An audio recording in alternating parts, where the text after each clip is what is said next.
Hi, this is Maury Moreland Morrison, here to tell you Geico has more than just great savings. Much more. Geico's been around for more than 75 years, back when they were using Morse code. Sorry, that's just my sense of humor. What's more, with Geico you get 24/7 access to licensed agents on the app, online, or over the phone, so you can talk to them at night or in the morning. So forevermore, just know that no other auto insurer has more than Geico. More power to you. Geico. Expect great savings and a whole lot more. Blog Talk Radio.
Hooray. Sorry. This is Damn You Hollywood, not hooray. The song's ironic. I'm Robert Winfree. I'm here with Mark Radulich, and tonight we're going to be reviewing the Disney live-action movie Beauty and the Beast. I'm skipping a bit of a prolonged introduction because they feel long-winded, and I'd rather get the basics out of the way first, and then if I have something somewhat amusing to say, get to it after that. I don't this week. I am tapped out of funny, which is a very limited reserve to begin with. But fortunately, I have the most, boisterous and relentlessly optimistic co-host one could ask for a show like this, where we delve into film and the fact that some of them are just not very good. Mark Radulich, how you doing this evening, Mark? I am here to pay homage to the Mouse King of cinema. All hail the Mouse King. We beseech you. We give you highest honors. You are our king, and we bow to you. All hail the Mouse King. The Super King of money, capitalism, theme parks. Pay homage, Robert Winfree, for Beauty and the Beast is once again killing in the box office, proving that Disney and the corporation therein is the greatest company on earth, with the happiest place on earth, which of course is Disney World. Now, if we can get Disney to sponsor us, that was done for free.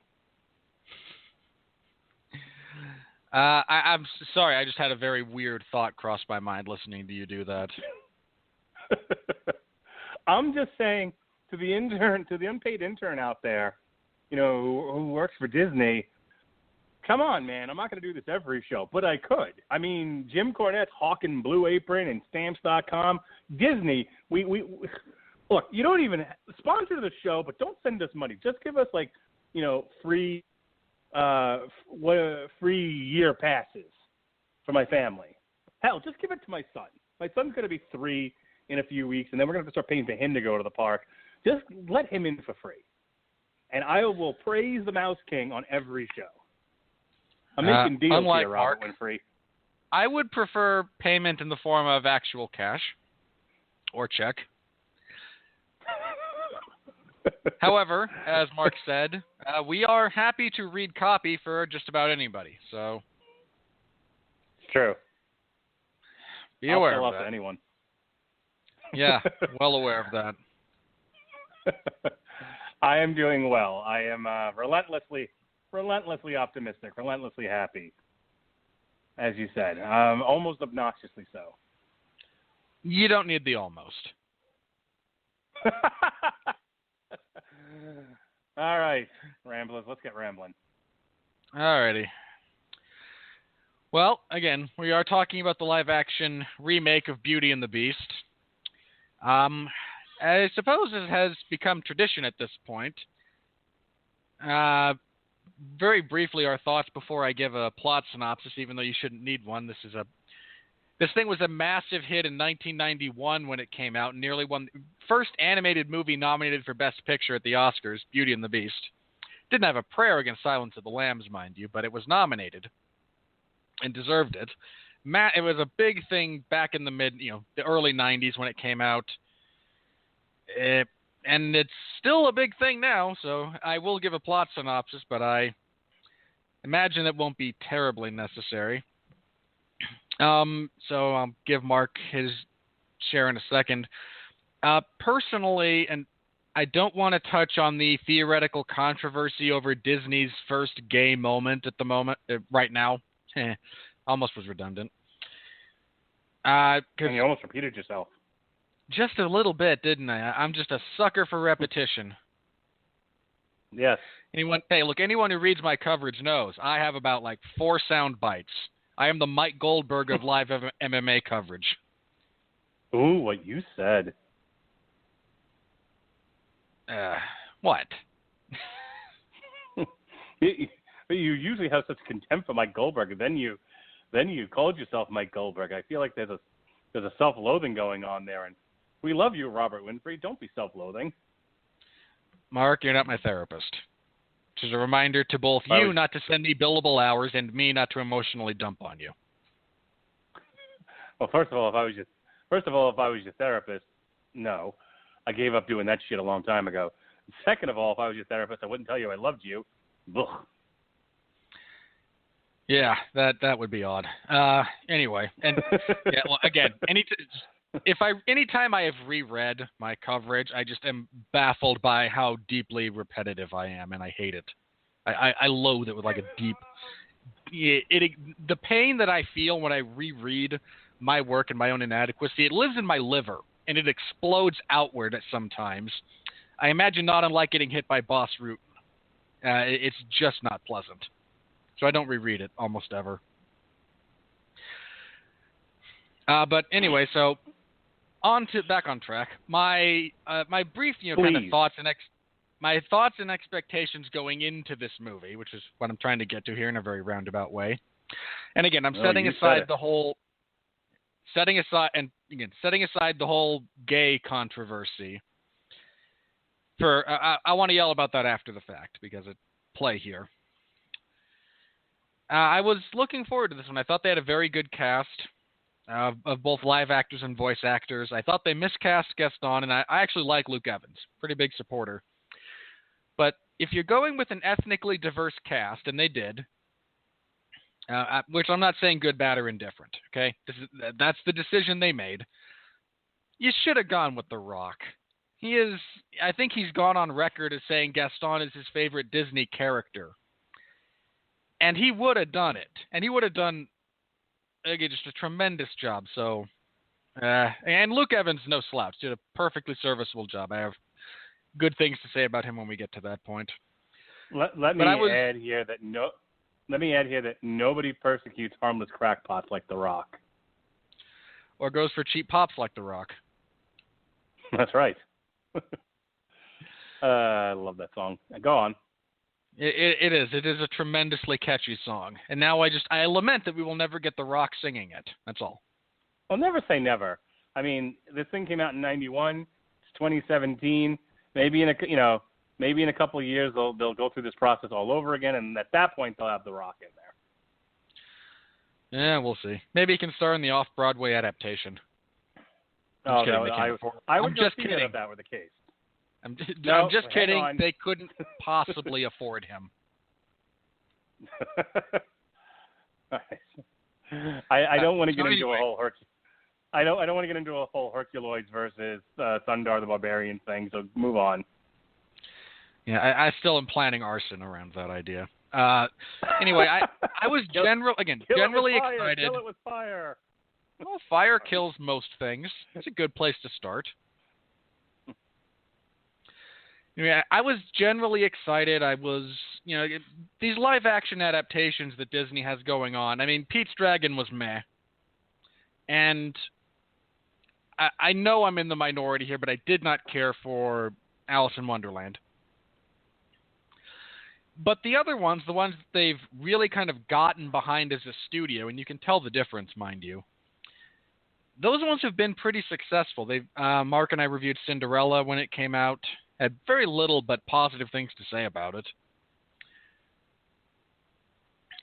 They've just kind of got a good handle on how to take a 90-minute animated show and adapt it out. They know what to tweak. They know where to make adjustments. And that's all working very well for them. And again, Beauty and the Beast was a massive success when it was first released, again, when I was a kid. And it's a massive success now, but we'll get to that in a minute. So, Mark, you were pretty hyped about this, as I seem to recall, right? I mean, I was hyped about it because I knew that my wife wanted to see it, my kids wanted to see it, and I mean, look, I want to be clear about something. The slate of movies that we review on Damn You Hollywood I'm not always enthusiastic about them. I wanted to do a show where, and I wanted to, just as a matter of course, see all the major blockbusters that come out in a year.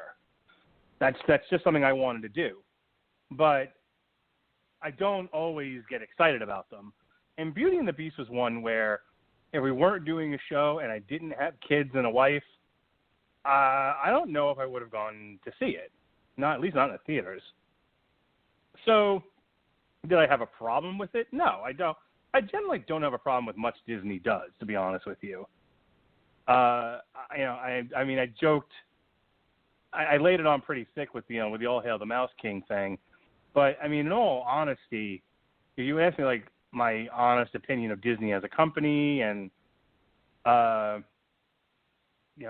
they conduct business, I mean, I'm pretty honest about my feelings towards Warner Brothers and Sony and Fox. Yeah, but it's on Fox.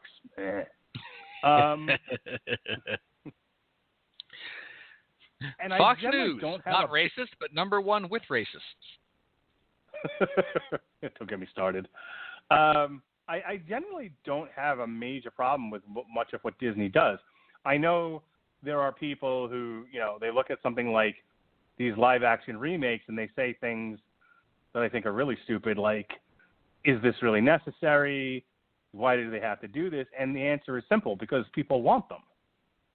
My wife was a little kid when Beauty and the Beast came out, and her reaction to the movie when it was over was, it took her right back there. It took her right back to being that age and having those feelings. And, this is a woman who, unless I take her to the movies, generally doesn't go outside of a couple of times a year, usually with one of her girlfriends outside of me. And she's perfectly happy to watch a lot of these things at home. And she immediately wanted to see it again in the theater. That's the impact. And so as long as there's little kids and adults who want to see these things, Disney should make them. They have an audience. They have fans. They make people happy. I love when you get these professional film critic types who will say things that, do we really need a live-action Beauty and the Beast? You really don't need a lot of the stuff that's out there, but if there's an audience for it, if there's customers for it, then what's wrong with doing it? Who's it hurting? So as far as my personal reaction to it, in 1991 I was in high school, and I'm not exactly the target audience for Beauty and the Beast. I saw it. I was a kid. Granted, high school kid, but still a kid. I saw it. I've seen it a bunch of times since I've had my own kids. My daughter loves it. It's a good movie. I was perfectly happy to see it in the theaters and check it out. Alrighty, and on that note, here comes ye old plot synopsis, because it's just in the contract, I have to do it. Because I imagine that one of these, the first time I don't do this, the first time I don't do a plot synopsis, I'm going to get someone, maybe one person who hasn't seen the movie, what are you guys talking about? I don't understand. What was going on? And I'm going to feel like the world's biggest jackass for not doing it.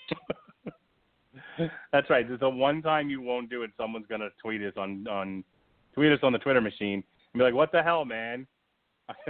I needed to know what this movie was about before I saw it. You guys fucked me." I only listen to you review them so I don't have to pay to see them. What am I doing? If you're not doing this, I'm just not listening. And for Christ's sake, stop talking over each other and fix your mic, Radulich, you asshole. Well, to be fair, those last two were necessary criticisms that we all appreciate. Oh, I'm not saying they weren't. I'm just, just thought I'd throw them in there. All right. Go. Plot synopsis. All right, we open with the classic tale that Beauty and the Beast was somewhat adapted from, of the vain, spoiled prince in the French countryside being cursed by an enchantress for being a pompous douchebag, because we don't need those. He is turned into a beast. His staff is turned into various knickknacks and household items because, hey, you all stood by and let this asshole become an asshole, so there you bear culpability. Which I actually like as far as the story goes. There's a few things that they, again, to make the story fit longer and flesh out the runtime and whatnot, and there's a few of those I do want to touch on when we get to that. However, he is able to break said curse if, in his beastly form, he is able to find love and earn love in return prior to the full wilting of an enchanted rose that he is given. This leads us to the introduction of Belle, a rather, I don't want to say, if I say it the way I'm thinking it's going to come out sounding negative, and I don't mean it in a negative way. Let's go with urban. She's an urban girl in a country town. Okay, we can go with that. A somewhat misplaced soul in a small village in the French countryside who longs for adventure and more out of life. Her father runs afoul of the beast. She trades her life for his, essentially. He gets to go free. She hangs out in the castle with the beast and all of his, various talking flatware. They gradually fall in love, like you do. Stockholm Syndrome is, in fact, a thing, ladies and gentlemen. Boo! Hey, it is. You work in the mental health field. You know darn well it's a thing. I am aware of that, but are we really doing the cheap, honest trailers, fucking humor that, this is a tale as old as Stockholm Syndrome? Hardy har har. Such a better. Hey, come on, I stole that from the movie posters, not from the honest trailers, guys. Movie posters? What are you talking about? Haven't you seen those? Just to make me look like a jerk. It's probably the same guys who do them. But no, somebody just, I've seen these floating around online. They take a classic Disney animated movie poster and then actually tell the story in just the title by changing it. So again, okay. Beauty and the Beast becomes Stockholm Syndrome. Lion King becomes Hamlet with lions. Things like that. Okay. Still think it's cheap heat. Well, come on. We opened talking about The Rock. Of course I'm going for cheap heat. I just feel like you're better than that. And if I don't keep you honest, who will? That's just fundamentally untrue. Again, Mike Goldberg. Okay, we can't. Anyway. I'm gonna say this once, and then I'm letting this go. We can't both be terrible. I've already had that kind of show, and John Brodigan and I don't talk anymore. God damn it. Alrighty. Good to know the inevitable future of our friendship, because the past is indeed prelude. Go on. History does in fact repeat itself if you don't take active steps to change and learn from it. All right, as they are falling in love in the enchanted castle and all is kind of right with their world, her poor father goes a little bit crazy, tries to get her back. The man from the village, Gaston, who was trying to woo her, and she just wants none of him because, well, he's kind of a dick. I mean, she's like, no, if I marry you, I'm going to wind up overweight and sitting in a hammock watching my stories and possibly debating taking a poetry class at the local annex while you sell bone marrow to pay for the electric bill, at which point the lights go out because you don't have a lot of bone marrow. Yeah, I just turned Gaston into Millhouse. Yay me. Hooray for Simpson references. Everyone take a drink. Hey, no, I opened with a Simpsons reference, I think. That whole Fox News bit is actually from a Simpsons episode. Well, then take 2 drinks. For those of you who imbibe, sure. Anyway, so she doesn't want anything to do with him. Gaston sees an opening. If I rescue her, I can, woo her back. I can blackmail her, as the case may be. Again, the elements, depending which version of the story you're being told, kind of change a little bit. In this one, he tries to extort her father into giving away her hand in marriage, which I'm not sure was still a thing in France at this particular point in time. But it doesn't matter because English accents aren't a thing in France yet. Everyone has one. Well, certainly the teapot does. In every version of this. I feel like Belle did too. I feel like, I think the only one that had a French accent might have been the Candlestick. Let me ask. Made me miss Jerry Orbach. That's what that did. Oh, Jerry Orbach. Anyway, Belle is freed to go save her father by the beast from this, the evil machinations of Gaston. Gaston being rejected for the last time, he just can't take it anymore, I tell you. The male ego is a very fragile thing. Especially when you're rejected for something not really of your own, species. I mean, I kind of get elements of his angst and rage here. I'm going to be honest. No, this hideous gargoyle, yeah, that's preferable. I told you for years, one of these days right to the moon. Today is that day. He rallies the peasants with their pitchforks and the torches, literally. They storm the castle. The enchanted flatware fight them off, but Gaston gets through, engages the beast in combat. Yeah, wins, sort of. He winds up shooting him 3 times over the course of their fight before falling to his death, like every Disney villain does, because, well, we can't be too gruesome here. Especially live action, yeah, I understand. So he falls to his death. Belle expresses her love just after the beast passes, and the final rose petal falls. Beast dies.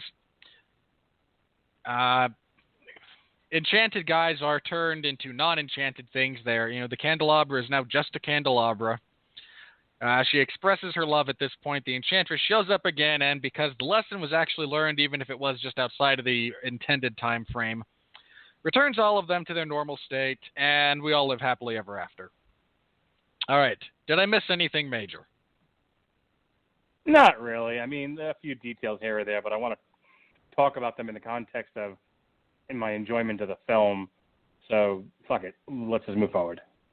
All right. I know what I want to talk about, what I want to touch on.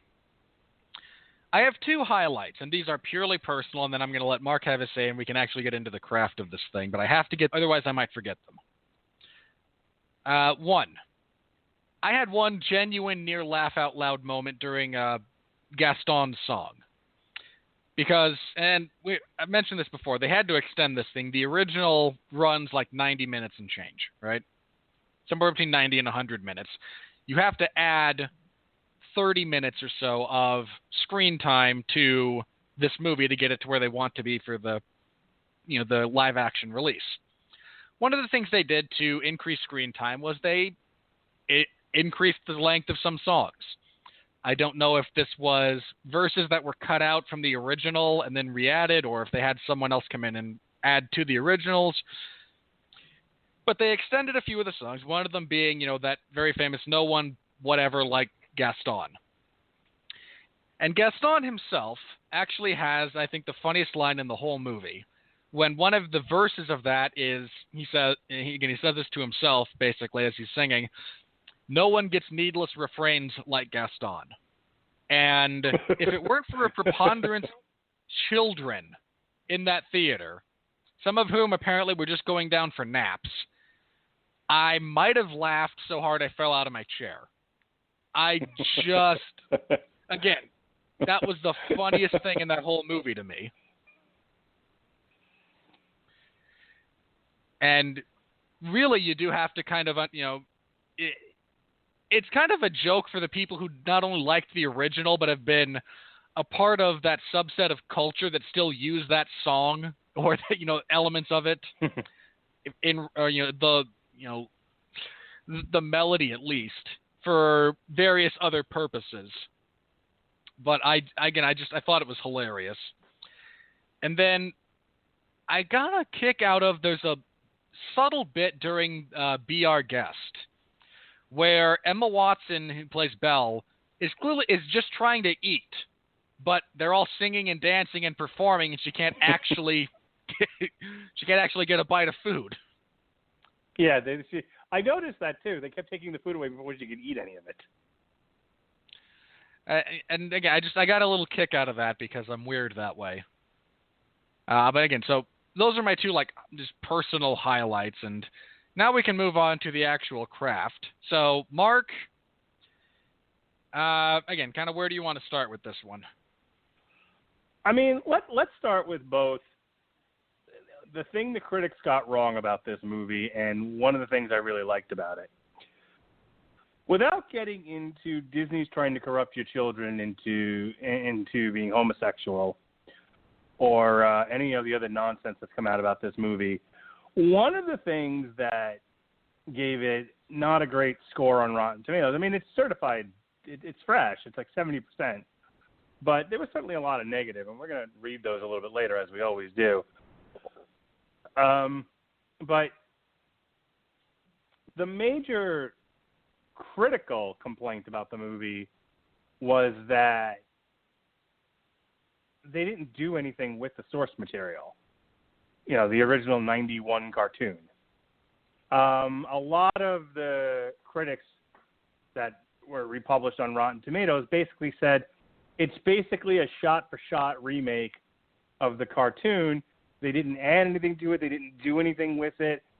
This has no reason for being other than capitalism. It's part of why I said what I said before, because that implies that capitalism isn't a good reason for something, and that's horseshit. But that's also neither here nor there. They fleshed out 3 important characters in this. And I'm going to start with a weird one. I'm going to start with Gaston. It's because in the cartoon, Gaston's basically a video game boss. He's just there doing, I mean, is he mustache twirly, Maleficent? Nah, not really. He's just a douchebag. And he kind of goes off the deep end towards the end, but that's really all there is to him. You don't get a sense of why Gaston is the way that he is in the cartoon. You do in this movie. Now, you might look at it as a throwaway line, but I saw it as a unique moment where they fleshed out a villain just enough to give you an inkling as to why he's the way he is. And I really liked it. And it's just an example of the fact that they did do more with this movie. They absolutely added. Sure. I know the one that stuck out to me as far as, something kind of like that. But would that happen to be when they're, singing as they march on the castle and he goes, call it war or threat, but now they'll do whatever I say? That's not the one I'm thinking of, but that's good too. No, this is the first time they accompany Maurice into the forest, and the way is blocked, and Gaston starts to lose his shit, and LeFou says, Gaston, go back to the war, Gaston, and then he says a funny line, something about widows, but who is Gaston?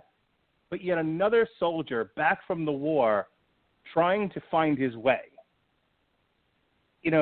This particular soldier returned from the war has the sense about him that he is owed.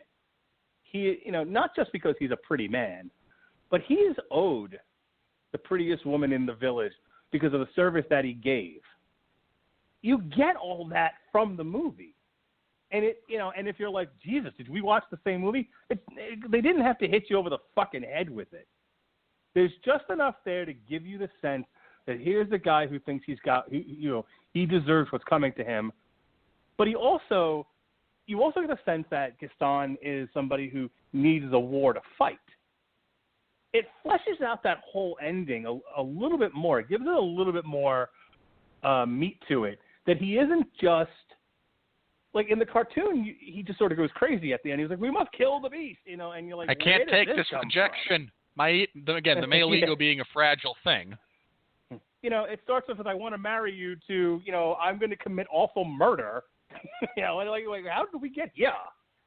And you might say, well, he was doing it for her, but at that point, he, in the cartoon and even in the movie, he just loses complete sense of himself. But in the live action, I got the sense that his desire to kill the beast also came from this longing to get back to a war to fight. He needed a mountain to climb, an enemy to kill. That's a very real thing for people, who have been in battle. They come back and they have real difficulty adjusting to a world where that kind of... We've talked about this before with other movies, so this shouldn't come as a surprise to people. But the idea that some folks come back so broken that they can't adjust because... And then they go back to the war. They go back into the military. I mean, how many people do you know signed up for 2 and 3 tours after their service was done because they could not adjust? They needed that environment. They needed that space. And they made it a point to make Gaston one of those people so that at the end when he's like, I got to kill the beast, you do get that sense. I have to do something with this thing inside of me. It needs a place to go. So I really like that. Now, the little bit more obvious ones. You have no concept of who Belle is in the cartoon beyond she's the smartest girl in town. A little stuck up. A little airheaded. I actually like... Not airheaded is not the right word. A little absent-minded. Yeah, she a little too proud. I actually, as much criticism as Emma Watson gets for seemingly being detached in her portrayal of Belle, I actually preferred Emma Watson to the cartoon version, and here's why.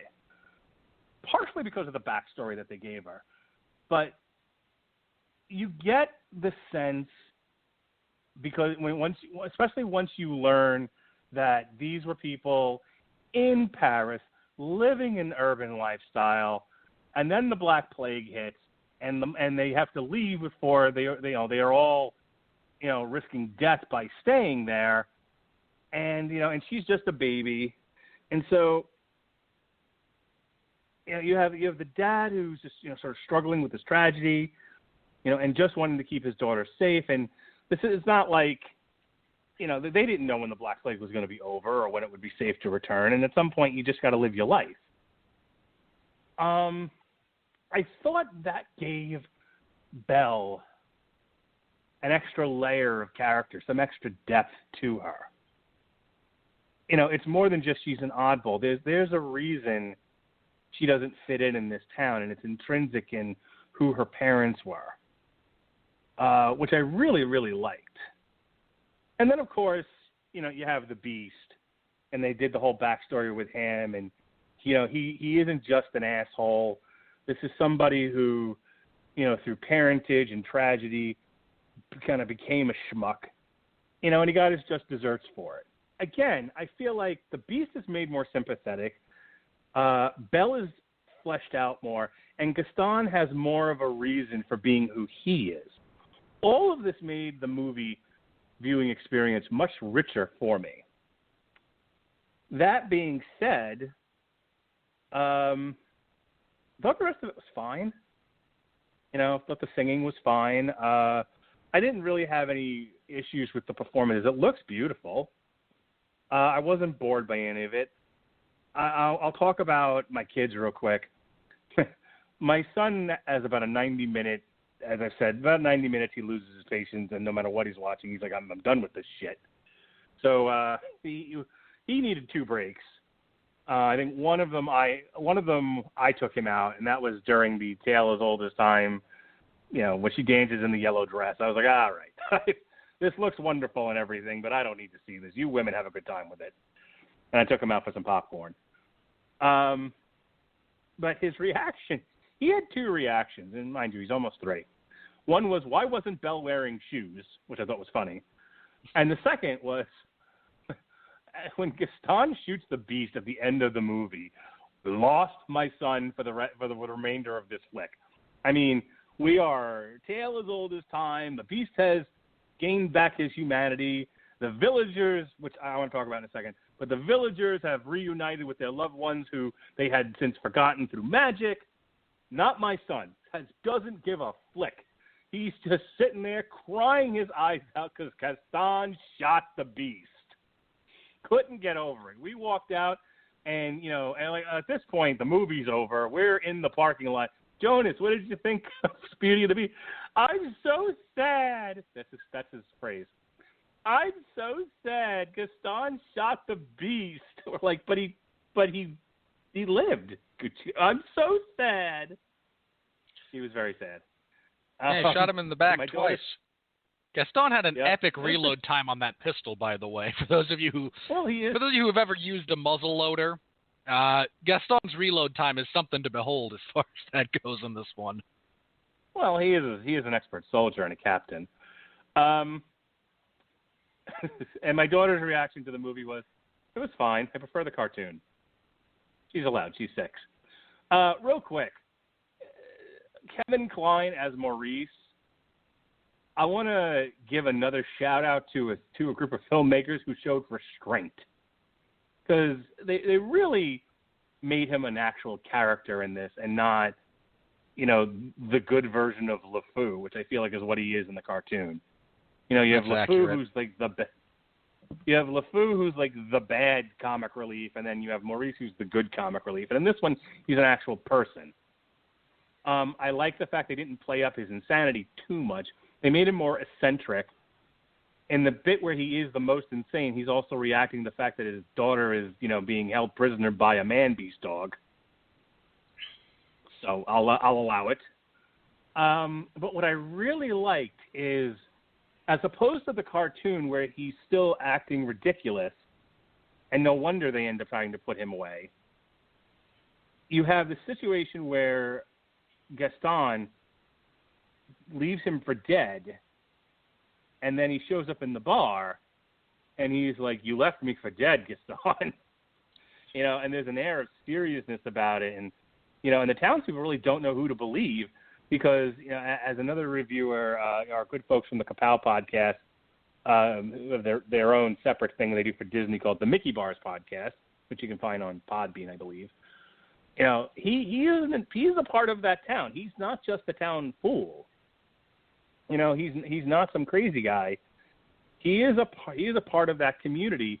And when he's making an accusation that this captain at arms left him for dead, people are taking him seriously, which I thought added something to the film. The singing is fine. I didn't notice anything grossly incompetent about it. A lot has been said of Emma Watson and her singing. She didn't bother me. Seemed to sing the songs pretty well. Dan Stevens, I believe, who's killing it on Legion, by the way. Thought he was fine as the Beast. Another little change they made, which I approved of, was the honest trailers from Screen Junkie that kind of pointed this out to, and I pointed this out, that it's like the only reason it seems Belle falls in love with the Beast in the cartoon is because he gave her a library. Whereas, it's like, here's the library, and she's like, oh my God, you're the greatest thing ever. The live action did something a little bit more with it. It isn't just, here's the library, read till your eyes fall out of your head. It's the impetus to them talking and then getting to know each other. After he saves her from the wolves, and out come the wolves. After he saves her from the wolves and he's recovering in the bed, they have a conversation, and that's dating, That's talking about bands and books and movies, and, oh, you like that? That's crap. Here's what I like. And, and you kid each other, and you learn about each other that way.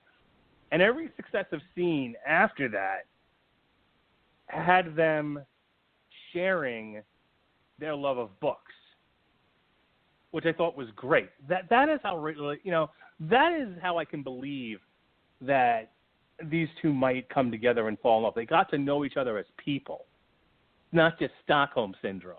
God damn it.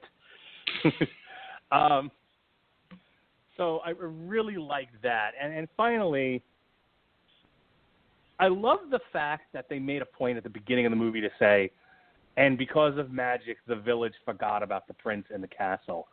And then at the end, you have all these angry, sullen, despondent villagers who can now remember that they had family working in that castle.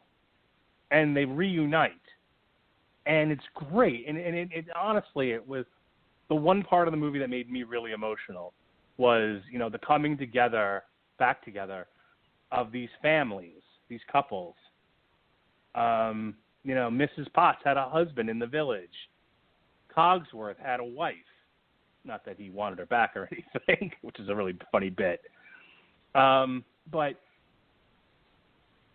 you got a better sense that what happened to the Beast in his infamy had this effect on the village at large. That this was a real tragic circumstance, and had it not gone the way that it did, it would have affected a vast number of people terribly. That's a lot to do with a kid's film, you know what I mean? They really took time and care to recreate this world in a much more flavorful and interesting sense. So to the reviewers, and we'll talk about this a little bit more at length, but to the reviewers who thought they did nothing with this movie, I don't know what fucking movie you saw.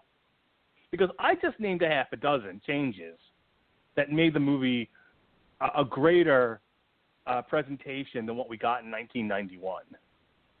So, overall, given, my wife's enjoyment of it, which affects me personally, and my kids' somewhat enjoyment of it, and just what I saw in terms of craft, I would give it a solid A. I mean, I think Cinderella did a better job of fleshing out the source material, but then they had a lot more to work with. They had a lot more ground to make up. I mean, because we said it before, the original animated Cinderella is 90% Tom and Jerry antics. Yes, and then that's it exactly. That they had more to work with, but you're right. They had more ground to make up would be a better way to phrase that. Whereas Beauty and the Beast, you were already on terra firma. You just needed to do exactly what they did, which was, hey, take these elements that are a little on the light side and hefty them up a bit. Any major issue with the things I called out? No, I agree with almost all of them. For those of you who don't, I have to bring up Gaston again. For those of you who don't know, I used to run a weekly show, and now sporadically it makes reappearances, called Everyone Loves a Bad Guy.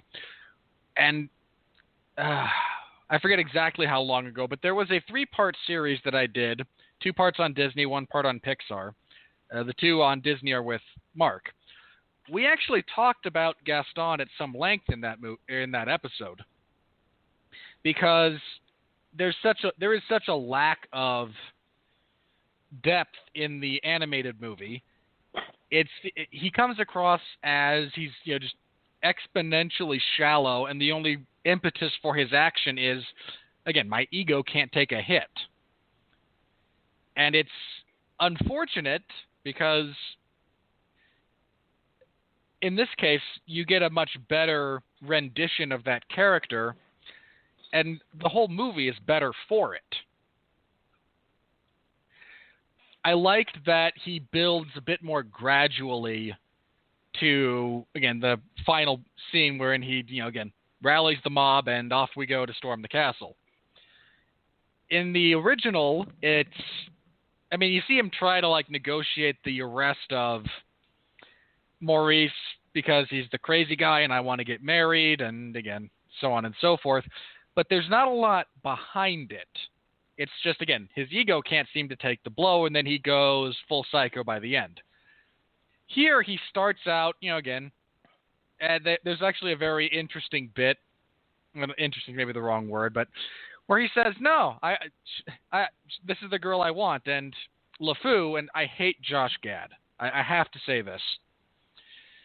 I don't know him personally. I hope he's a wonderful human being, because the world needs more of those. As a performer, I really just I almost can't do it. I can't watch the screen while he's on. However, his take on LeFou, I feel, was just like his stand-up routine, so it works. And he kind of asks Gaston, now why do you want her? She's so book-learned, and you're so, and it's really well acted in the sense, I'm going to praise the guy, even though I just said, again, I can't. Personal taste. That's all that is. And there's this it's not even like a full beat where everyone can laugh because, he just stopped himself from saying you're so stupid. It's a half beat where he is clearly thinking you're not smart and corrects himself too, and you're so athletically inclined.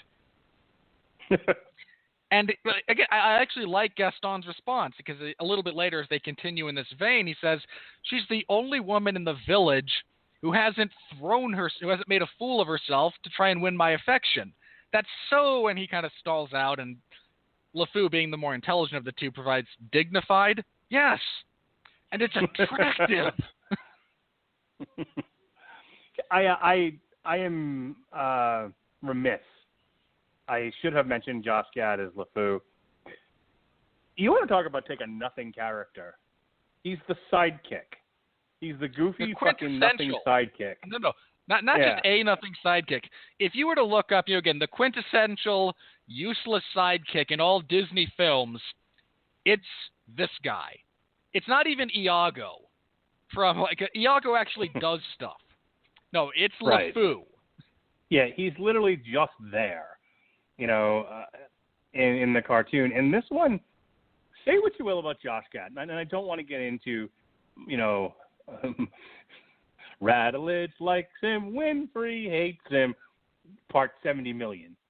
You get it. We know where we stand on this fella. But say what you will about Josh Gad. He played this character so well. He really made the character come alive. He made him a person. And I'm not going to get into the gay thing right this second. We'll save that towards the end. But if everyone would stop focusing on that for just a second, there's a whole 2-hour movie he's in where there's really not a lot of that type of thing going on. I mean, if Condon didn't come out and say, we got a gay moment in this thing that we're so proud of, you could buy that LeFou is not gay for Gaston, but enamored of him. That's the word I'm looking for. He looks up to Gaston. And he looks out idolizes, for Gaston. Seeks to emulate. Thank you. Yeah. He sees that Gaston, is a good man and a great soldier and a brave soldier. And he's worth saving from himself. Because he also knows that Gaston might be given to, his passions, and his passions might steer him in the wrong direction, as they do. So there's this great sense of LeFou being, to a degree, Gaston's conscience. You know, and it's just like, hey, man, look, LeFou is a short, fat guy, okay? There's a reason who seems to be pretty smart, at least in this version of the movie. I get the very much sense that he's like, I'm hanging on to this guy because he's everything that I'm not, and he makes up for all the things that I lack. But I matter to him too. I'm the one that keeps him from going off the edge. You know, I'm his sounding board. Josh Gad did a really great job of being Gaston's friend in a relationship. Not in a gay relationship, but an actual friendship. And I love that.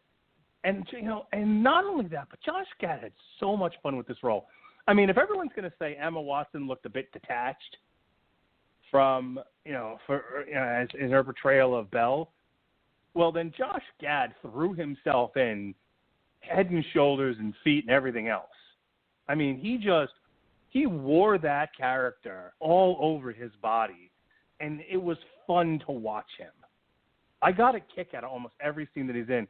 And when they finally do, you know, Gaston, the song, he's hilarious, you know? And it's a real shame that his entire performance got boiled down to gay because of one 10-second, if that, part of the film.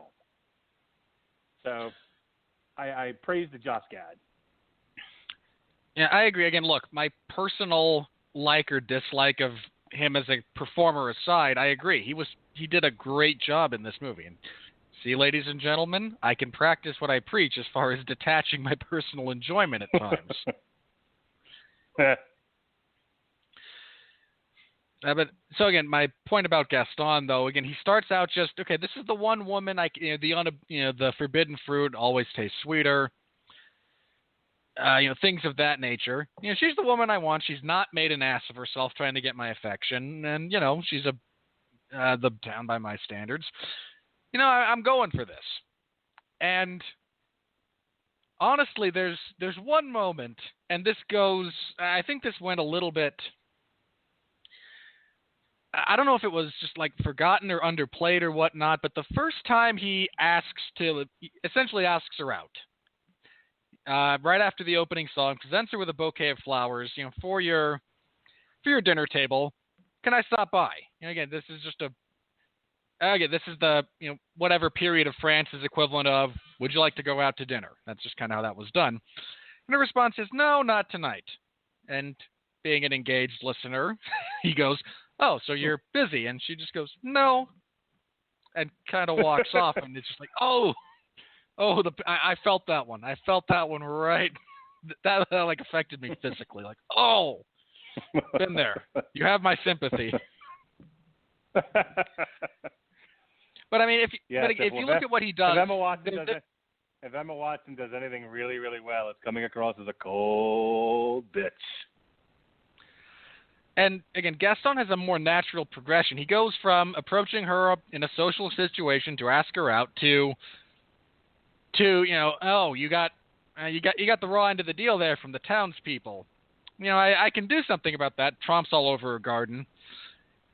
You know, I'm interested, and she again kind of says, no, I'm not interested, and he takes it badly. And then Maurice shows up. He's like, we got to save her, and Gaston, okay, this guy's a little bit out there, but there's a line from, I believe it's the Wise Man's Fear. It's a second book in a trilogy by Patrick Rothfuss that I'm still waiting on the third one. Come on, Rothfuss. Anyway, there's a line in there about, if you are, it's a fantasy series of books, but there's a line about if you heard, if you were in, X part of this fantastical country, they would tell you that in the woods exists a bugbear, and it's something slightly different. And I can't remember if it's exactly that. And what would you say to them if they think this fantastical creature that we know doesn't actually exist was out there? Well, I'd think it was. Maybe they'd seen an actual bear. There might have been bandits using one as a set. 3 or 4, a bunch of logical explanations. Right, okay. Here's the real question. Would you still go into the woods? And there's a degree of that, I think, in this bit where Maurice says, "The beast has my daughter." And Gaston goes, "Okay, show us the beast." And I imagine, because he gets into it a little bit later, there is no beast. There are, however, wolves and, exposure and starvation and broken bones. And there's, quit making stuff up, old man. This could be a serious problem. And Maurice, no, there's a beast. And Gaston loses it. Okay, you know what? We'll leave him out here. Because he's already committed assault, punches the guy out. Okay, how are we going to cover this up? It's just, it rolls downhill and it only gets worse. Bad decision compounding on bad decision. All right, we'll leave him out. The wolves will take care of him. When Belle comes back, she won't have a father. She can't be a beggar. She will need a man, and I'm clearly here. At which point, again, Josh Gad, in the interest of, completionism, have we considered every option that it maybe isn't quite this murdery? Right. Which is not something the LeFou from the cartoon would have said. No, the LeFou not from at the all. Cartoon, the LeFou from the cartoon would have been like, "Whatever you say, boss." Yeah. And then Maurice shows back up, and okay, I got to cover myself because I don't want to be, arrested for attempted murder. So cast dispersions on Maurice, and you just get this, and it's slightly accelerated, and it's not the most subtle of things. But his character has progression from where he starts to, that's it, it's time to riot. That's what we're doing here. And I deeply appreciated that. And this is all of this to say, how could you possibly watch this movie and say they did nothing with it? Yeah. I mean, look, here's the other thing that, when you say they do nothing with it, I liked what you said about, the relationship between Belle and the Beast, how it progresses here rather than in the original. Because it feels a lot more natural. They go out and they get into a snowball fight, and I laughed, I'm not going to lie, when he pegged her in the face with that giant snowball. Oh, that basketball-sized snowball, that was great. It was great. I think we commented about this, like, in the cartoon, when we talked about it, how basically, and I can almost picture, like, a fourth wall kind of a thing, like if anyone did a parody of Beauty and the Beast. There's nothing that really pushes them together in the cartoon except the song. There's something there that wasn't there before. And I can almost feel like I would want to reshoot the scene with Belle just in the library, and Beast on another part of the castle. And they're singing, there's something there that wasn't there before. And Belle just keeps looking up like, what are you talking about? And like, and they're just singing the song and like, oh, they're getting together. Da, da, da, da. And then both Beast and Belle are like, what the fuck? We are? Like, no, there's nothing happening that pushes them together. No, the plot but compels us. Yes. they're singing us together. Look, there's nothing happening here. There's two moments as far as their relationship here grow that I liked. One, when she's bedside kind of quoting Romeo and Juliet, and he knows it. So he finishes the quote, "Oh, so you know Shakespeare," and he just kind of rolls his eyes. "I had a very expensive education." And then mocks sound that he does this kind of a sound that I thought was like the highlight of the movie. Yeah, and then he mocks Romeo and Juliet, which I've done, which speaks to me personally because again I got into an argument once, not an argument, it wasn't that heated. I successfully put forth the theory that Romeo and Juliet is actually just a dark comedy. That is my regard for the story. I totally see that. It's an episode of Three. It's a tragic episode of Three's Company, wherein Cindy doesn't just fall in the bathtub. There's a murder-suicide happening. Yeah, again, the point being that when he kind of says, "No, there is so much better that you could read than Romeo and Juliet," I'm like, "Yes, you go, Beast." Well, that's the thing. It's like in the cartoon, it's Belle. Belle is perfect. Belle is a Mary Sue. And in this one, not that she gets what's coming to her, but she gets taken down a peg. Like, hey. Well, there's a couple of things in Belle's arc in this time around that I really liked. One, and I think some of this has to go to Emma Watson's performance, the sense that you get in the cartoon is that, again, Belle is this kind of paragon who is, who deserves so much better than her station in life. Again, the typical kind of Cinderella crap. Here it almost comes across like her desire for more than what she has is almost, what's the word I'm looking for?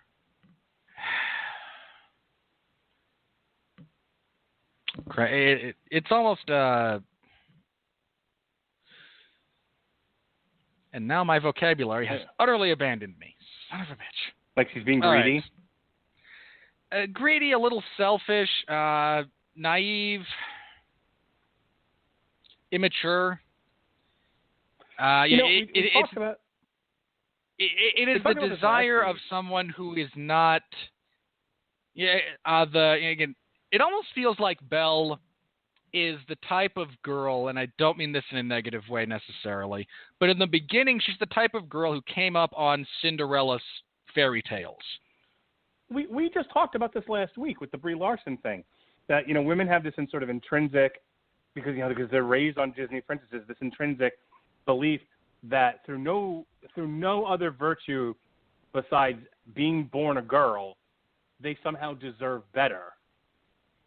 They deserve to be put upon pedestals and appreciated, and all of that. And it's like, well, no, you too have to put work into these things in order to deserve them in any kind of way. You just don't get it just by showing up. Yeah, and her journey into, again, falling in love with the Beast is less about, again, I agree with you. In the original, it's, the Beast has to learn to open his heart, and of course she'll love him. This time around, it's much more mutual. Again, when he kind of harpoons a bit of Romeo and Juliet, it's metaphorical for him harpooning the whole notion of schoolgirl romance, what we all think of it.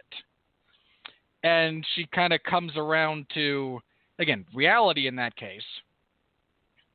And again, so she actually gets a bit of an arc as far as that goes. And again, much needed and much appreciated on my part.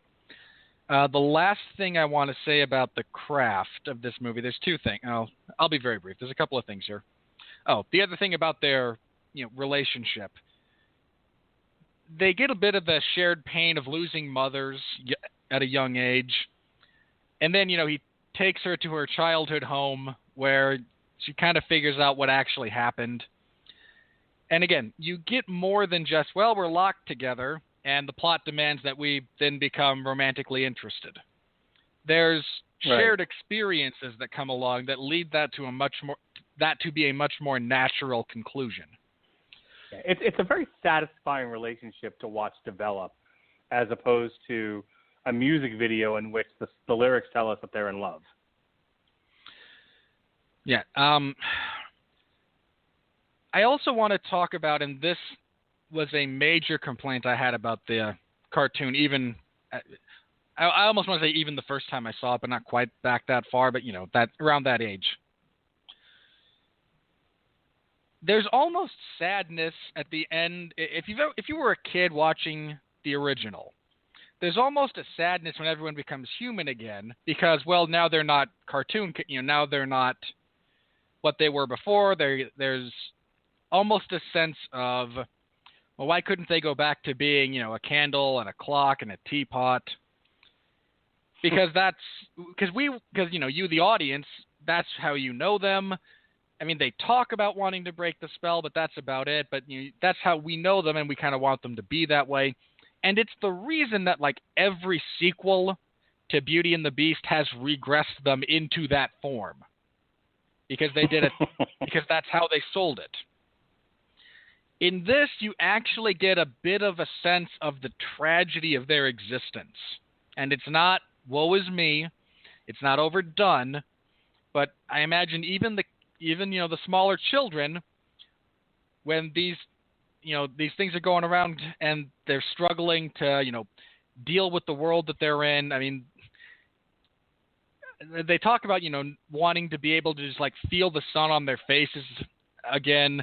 Lumiere says, I don't have taste buds at one point, which just kind of made me sad. Like, come on. You're a Frenchman and you can't taste food. What's the point? And then at the very end, or not at the very end, but right before they are reverted, they actually all become mundane objects.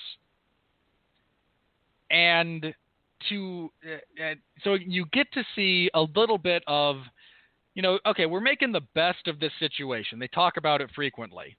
We are going to try and we're going to put on a brave face and we're going to do our best, but this really sucks. You've got Lumiere and he's not just a womanizer. He's as he kind of is in the cartoon. In this instance, he's got, the maid that he was involved with. And now, I can't feel anything. I don't have fingers. I don't have hands. Again, there is making the best of a bad situation so that it's not deeply depressing. But you also never get the sense that it's not a bad situation. And then again, at the end, they all become mundane objects. And again, it's moderately tragic to see all of that happen. And that's, again, it's another thing that I just appreciated so much more about this version. Yeah, the stakes of this movie are much more universal, much more global than in the cartoon. The cartoon, it was really about will they or won't they? Can she save the beast? As I said before, they made it about the whole village. It wasn't just about the two of them. And that makes the movie infinitely better. Yeah, I think that's it. I think that's all I had. I'm with you as far as, I didn't have a problem with any of the singing, although, again, my knowledge of hearing music like that is, I don't exactly have the most discerning ear necessarily. Again, nobody seemed incompetent. But, all right. Yeah. We've been at this for about a little over an hour now, so let's quick. I mean, fuck. What is there to talk about in terms of money? Here comes the money. Here we go. Money talk. Here comes the money. Money, money, money. Dollar, dollar. Oh, boy. Did we or did we not say this was going to be the 2017's first billion-dollar baby? And I think we said it was the first sure thing. We mentioned that because I think we were thinking Logan might hit it, but this was the first one. I think that we all said, yeah, this is $1 billion all day, every day. Well, it's well on its way. It broke all kinds of records. First, let's get the basics out of the way. $160 million budget, already profitable. It's got to be more. Got to make more than 320 million. We're at almost 400 million worldwide, baby, worldwide. 392 million and change, baby doll. Where that lands it on the top on the Billboard chart, #1 movie in America. Knocked Logan out of the first slot at 188 million to 185 million, and in third place, which I'm going to pepper with "Shut Up, Robert," the Lego Batman movie, #3. And rounding out the top 5, shut up. And rounding out the top 5, we got Split and Get Out, which is fine. So in America, our top 5 studios right now are Disney, duh, Fox, Warner Brothers, and then collectively Universal's doing pretty good. It's got the 4, 5, and 6 slot of the top 10 worldwide. China, baby, China, worldwide. The #1 movie is still Logan at 525 million, And in second place, knocking out that porn you all love, 50 Shades Darker, is Beauty and the Beastie. $392 million, as I said before. Like I said, 50 Shades got knocked down to number 3. Still in fourth place, though, is Triple X, The Return of Xander Cage. And the number 5 is Matt Damon at the movies. The Great Wall. He was Chinese. He was on the wall. He shot a dragon. Actually, I'm kicking myself for not seeing that movie yet because I really do want to. I like the director. And rounding out the top 10, you've got Your Name, which is a Chinese Chinaman movie. You've got Resident Evil at number 7, Lego Batman at number 8, Kong Skull Island at number 9, and Split coming in at number 10. So there's where we are. I suspect. I mean, Power Rangers isn't going to be much competition for Beauty and the Beast. They can put all the gay and autistic characters they want in it. And that's fine that they did that. I don't really care. Look, unless they only did it to say, hey, look, we did it, I don't care. Yeah, it's fine. Good for you guys. Anyway, will people see Power Rangers? Sure. I think, parents will take kids. I think kids will want to go. I think, if you grew up with the Power Rangers and this doesn't disgust you, I think, people will go. But, I mean, Beauty and the Beast will be number 1 again next weekend. It's not – I can't imagine Power Rangers is the number 1 movie. I would bet money it'll still be Beauty and the Beast. The weekend goes something like this. Obviously, Beauty and the Beast debuted at number 1, and this is what broke the records, babes. $174 million opening. Boom, bang, right to the moon. One of the biggest March openings ever. The biggest, not adjusted for inflation. Okay. I know it beat Batman v Superman. It beat something else in March. Yeah, Batman v Superman had set the March opening record when it came out, despite how, well, because, again, we talked about that, but this also, I seem to recall, this gives Disney like 6 of the 7 biggest opening weekends ever, like in all film. Not adjusted for inflation. Disney has like 6 of the 7. I think Jurassic World was the only thing breaking up that stranglehold. I have to wonder if there was a single executive working for Disney who, when the options to buy Marvel and Lucasfilm were put on the table, thought, we're spending too much money, don't do this. We'll never make this money back. And what box he's currently living in right now. Well, hang on. I hope there was one, because there should always be at least one dissenting voice. I genuinely believe in that model. That being said, if he did not disagree with those purchases simply out of obligation to disagree, then he should be fired. Okay. So Beauty and the Beast obviously debuted at number 1 with a bullet, with a bazooka. Kong got knocked from number 1 to number 2. Logan 2 to 3. Get Out 3 to 4. The Shack 4 to 5. Lego Batman 5 to 6. And the Belko Experiment, if anyone saw that, and I guess $4 million worth of people did, came in at number 7. Hidden Figures, still making money, went from 7 to 8. John Wick 8 to 9. And Before I Fall went from 6 to 10. Still in theaters, La La Land 9 to 12. And Rogue One actually went up in the rankings. Rogue One, a Star Wars story. Last year's number 1 domestic movie, by the way, now. It finally beat out Captain America. Made $502,000 this past weekend and made it the number 14th movie from 25, believe it or not. So Rogue One, a movie that came out in December, is now ahead. Last weekend was ahead of A Dog's Purpose, Fist Fight, and 50 Shades Darker. That, I believe, is really all there is to report about the money this week. Hang on.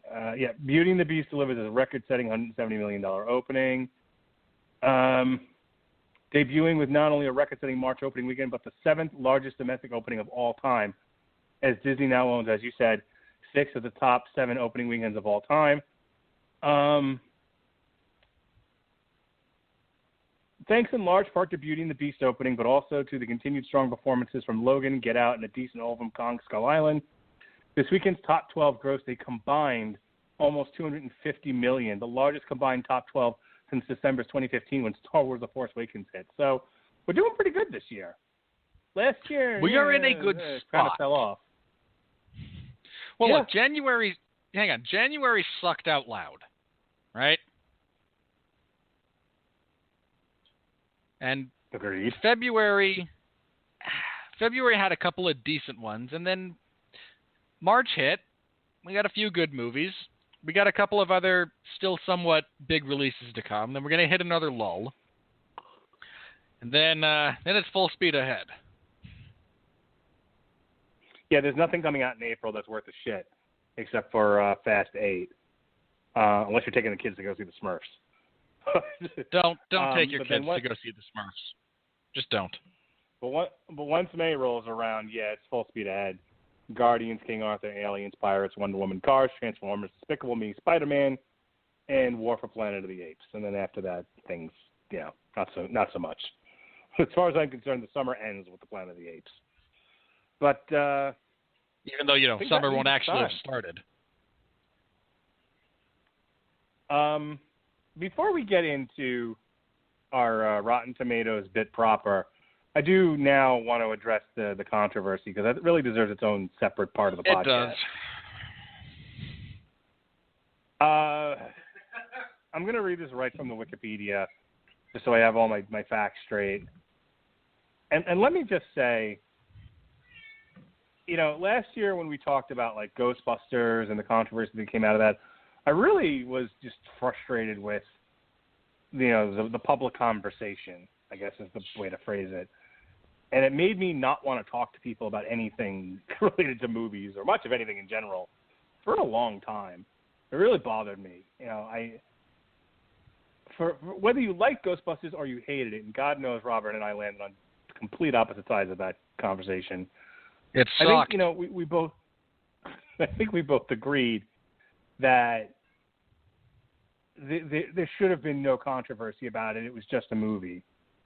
And while I'm not completely disgusted, as I was with the Ghostbusters thing, I am not happy with this country and the way that the national conversation tends to go when things like this come up. And here's what I'm talking about. In the film, LeFou was said to be given a gay moment by director Bill Condon when he winks during the song Gaston. This comes during the lyric, "You can ask any Tom, Dick, or Stanley, and they'll tell you whose team they prefer to be on." The winklet LeFou gives during this lyric leads to innuendo of a team being sexual orientation. The film's ending also features LeFou dancing with another man. In an interview with Vulture.com, Condon stated, "Can I just say I'm sort of sick of this? Because you've seen the movie. It's such a teeny thing, and it's been overblown."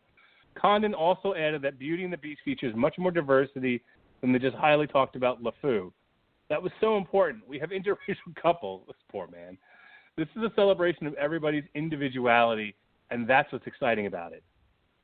All right, so number one, before I even get into the reaction to that, let me first say to any director, to any producer, to any writer, just go ahead and put all the diversity you want in a film. Recast people as something else. Don't make a big deal about it. Stop drawing attention to these things. There were plenty of times, look, Fan Four Sticks sucked for all kinds of reasons. It didn't suck because they recasted Johnny Storm as black. True.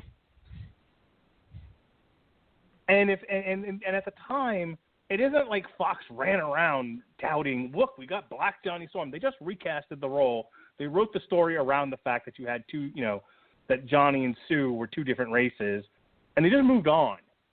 And granted, maybe if they had focused on that, then they would have taken the, focus off the story that the director was a crazy person and the people that run Fox are a bunch of monkeys.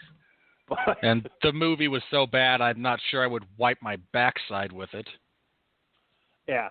But in either case, you have that. There's an example of they recasted a role, with a traditionally different race for the character, and they just did it, and it wasn't a huge deal. And some people are like, oh, Johnny Storm has to be white, and those people were promptly ignored, and we all moved on with our lives. So just in the future, put all the diversity you want in a movie, be as progressive as you want to be. Hopefully it serves the story. But if it doesn't, you just want to do it to be all progressive. I'm actually okay with that. Stop making a big deal about it. For God's sakes, stop drawing attention to it. Let people figure it out for themselves. Because every time, with the way this country is and how sensitive it tends to be and how dumb it tends to be, at least with the people, talking about it publicly, that's all they tend to focus on. And if you didn't make a big deal about it, I don't even think people would notice, to be honest. I think it would just go right past them. And I'll say this. Again, I had two kids in the audience with me. Neither one of them picked up on any of it. Okay? It's not like at any point they ever turned to me and was like, why is he winking? Why is he dancing with the guy? They didn't even notice. My kid noticed that Belle wasn't wearing fucking shoes. Okay? That's it. That's what they know. I'm going to take a breath here and just let you sort of jump in, but this idea that you have to run around, carrying, your own progressiveness on your shoulders is ridiculous. It almost cheapens what you did. If you're trying to make LeFou, an openly gay character, and if this is openly gay, I'd hate to see what closets look like. If you're trying to make him an openly gay character, because you want to be more inclusive to the gay community, then just fucking do it and stop being so goddamn proud of yourself that you did it. You brought this on yourself, Condon. Yeah, I agree. Again, the whole thing that came out of Ghostbusters last year, and when Mark and I reviewed the movie, again, he thought it was fine, enjoyed parts of it. I struggled to not walk out of the theater. Physically, had to restrain myself in some ways because I hated it so much. There's a reason neither of us brought up when we were talking about it, well, it's full of women. Because who cares? It was utterly immaterial to my perspective how bad the movie was.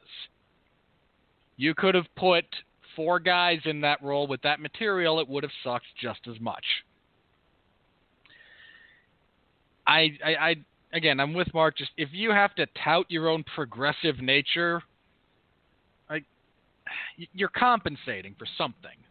Just we have reached a point, generally speaking, in our society where if you want to play around with stuff like that, then do it. Nobody cares.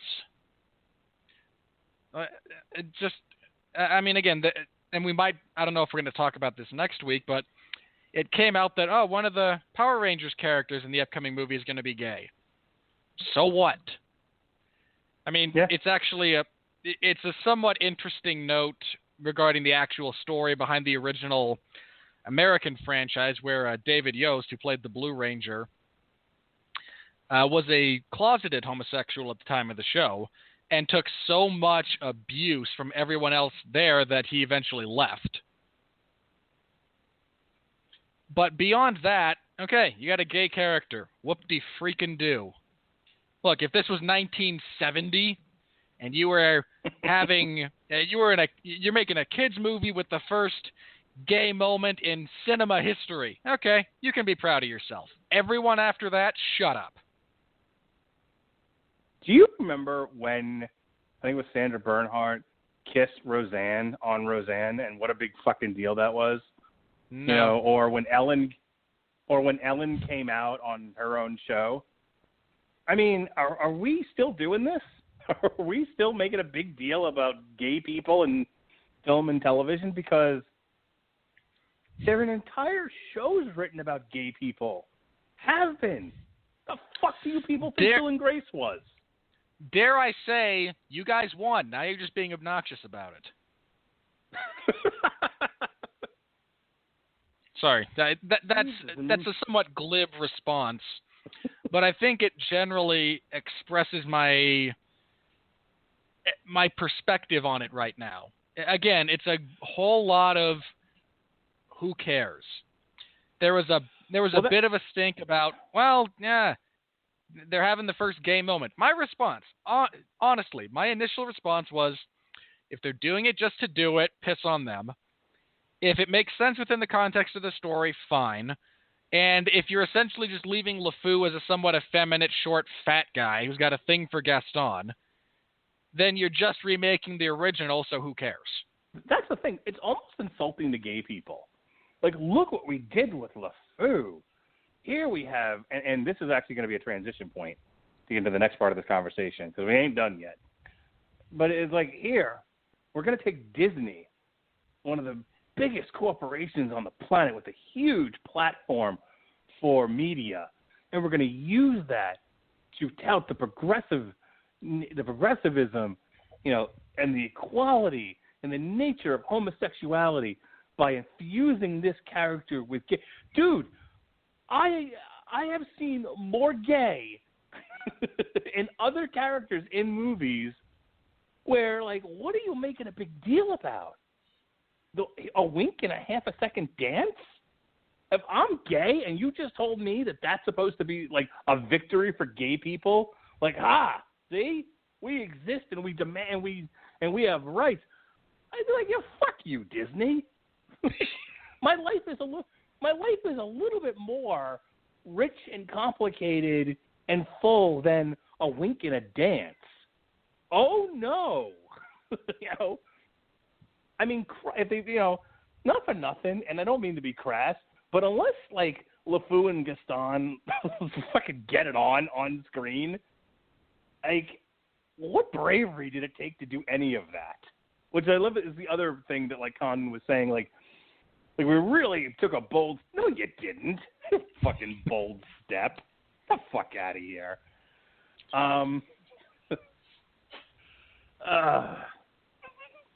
But that brings us to the second part of this, which is, we're talking about, like, you don't need to be so proud of yourselves. You accomplished nothing here. But the nothing that they accomplished apparently produced a huge overreaction. The Russian government considered banning the film. But instead, no one under the age of 16 would be admitted to see it in theaters without accompanying adults. Additionally, all the families that were going to go see it anyway saw it anyway? Good job, Russia. Third time. Additionally, a theater in Hennigar, Alabama, will not screen the film because of the subplot. Okay. Subplot. Hang on. I want to say very briefly about that, because those of you who don't know, this gets brought up from time to time. If it's relevant to the discussion we're having, at the moment I'm going to go ahead and say that it is. I am both LDS and live in Utah. All right? Make your jokes now. I've heard them all. And take a drink. Hey, I don't bring that up that often, all right? But when you do bring it up, you get bingo. Yeah, and I'm sorry, how many times did you bring up your kids and or work today? Oh, Jesus. If that got added to Radulich and Broadcasting bingo, you'd just have ink all over the card. I fully admit to that. All right, and anyway. For those of you who, again, a few years ago, and I forget exactly how many, probably closer to 10 than I would like to admit, movie came out called Brokeback Mountain. As Mark is fond of saying, it was about gay cowboys eating pudding, which is a South Park gag. Anyway, hang on, I got a point. There were several theaters here where I live that didn't show the movie. And there was a bit of backlash from, again, some local segments, I imagine some national ones for those who cared, about how dare they not show this movie. Here's my perspective. I, generally speaking, believe in the free market. Okay? This is a free market decision based on the only thing said theater would be missing out on is the revenue from people who are going to see it. If you want to take a stance, religious or moral, or if you just don't want to pay the studio to have your movie to show the movie in your theater because you don't think it'll sell well enough to justify the expense, these are financial decisions with financial consequences relevant only to said business. Everyone else should shut up. It doesn't matter. So again, if there were any theaters that said, well, we're not comfortable showing a movie with a gay character, the only thing you're missing out on is the boatloads of money this movie's bringing in. And if you're okay with that, I'm okay with it. Don't care. Your business, your decision. I want to add to that, though. I have a slightly more angrier take on that.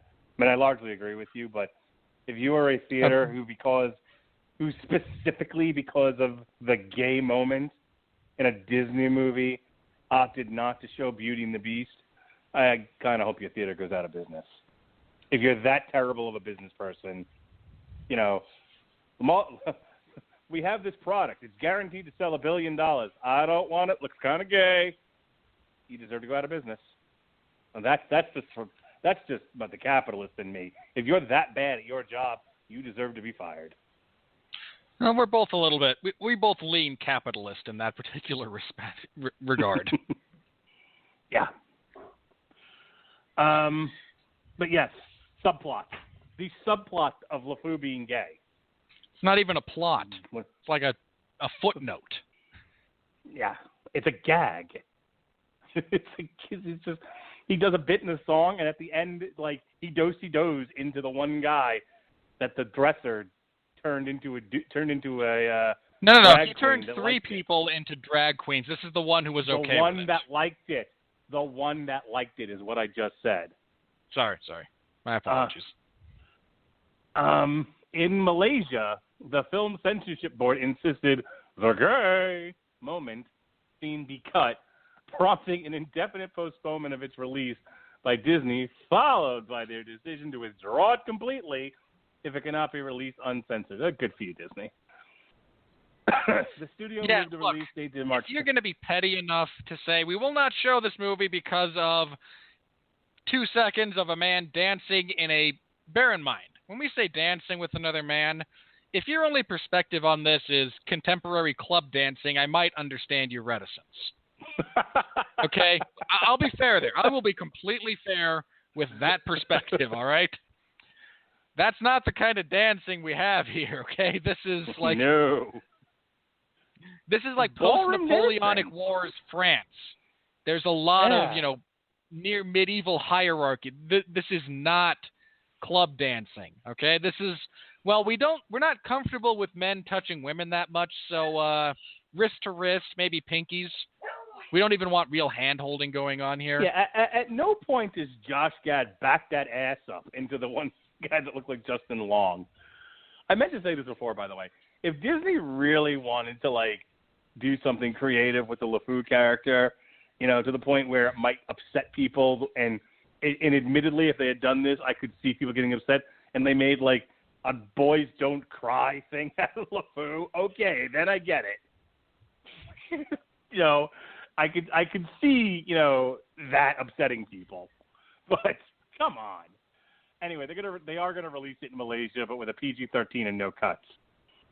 And lastly, there were a number of boycotts against the film. A call to boycott on life petitions received 129,000 signatures, while the American Family Association featured a petition to boycott with over 50,000 signers. As I said At least before, 25,000 of them saw the movie anyway. I'll just tell. I bet flat out. I actually saw, and this was an error on my part, and I am sorry. I read an article about Condon's sort of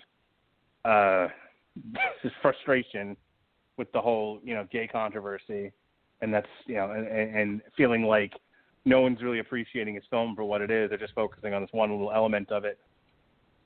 But it was on Fox News.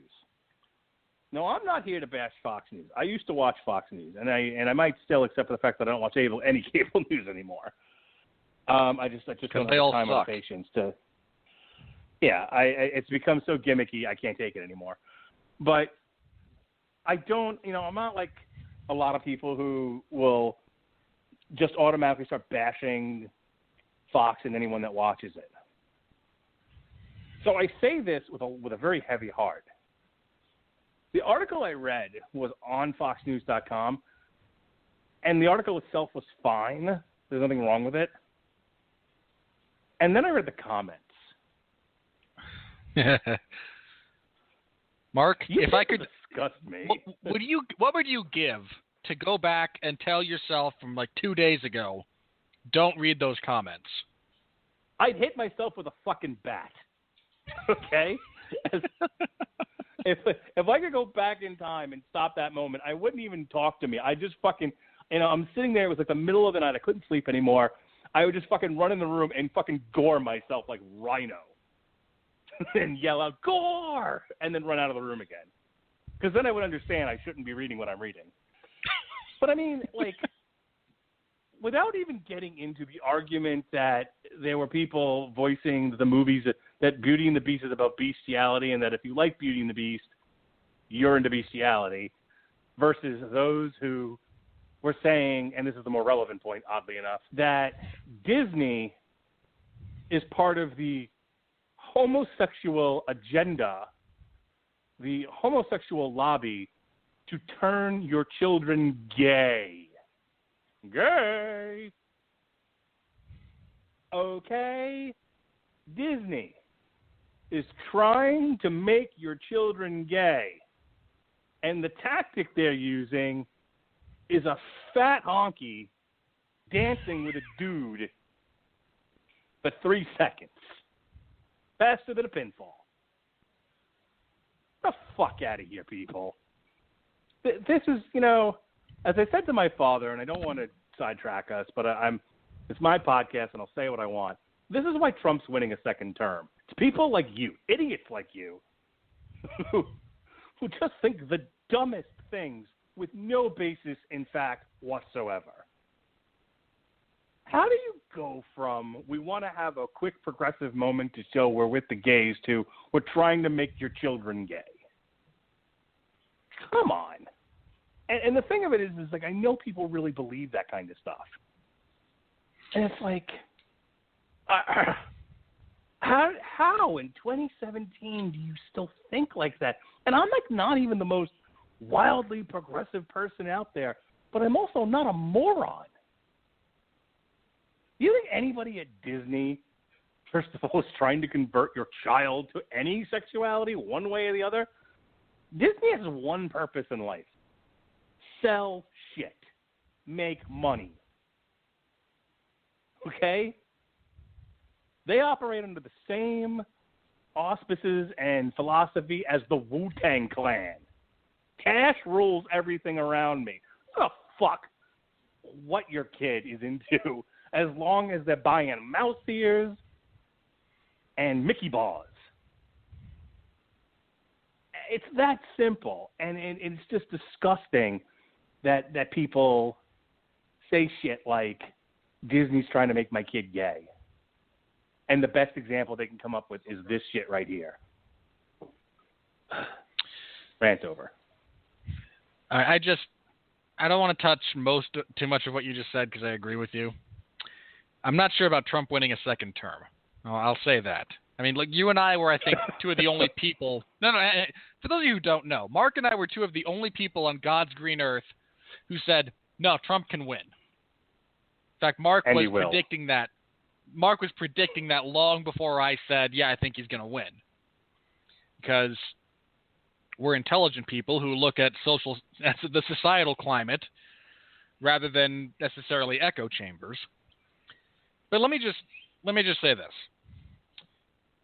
At the end of another podcast I do, the 411 Ground and Pound radio show, every Sunday, well, almost every Sunday at 8 p.m. Eastern Standard Time. We're off this Sunday.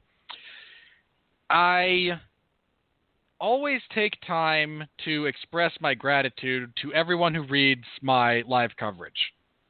Not just because they have to put up with my, again, repetitive and woefully lacking content. Because God bless you all for that so much. I cannot express. But I always take the time to say to the people who comment, thank you for being decent people. There's conversations that are worth having. There's information passed back and forth. Sure, there's disagreements, but they're usually civil. I mean, I can't say 100% of the time, but 75, 85% of the time, they are civil disagreements where different perspectives are shared, and people wind up generally agreeing to disagree in a very civil manner. And I thank them for that very specifically because I know things like what Mark is talking about are out there.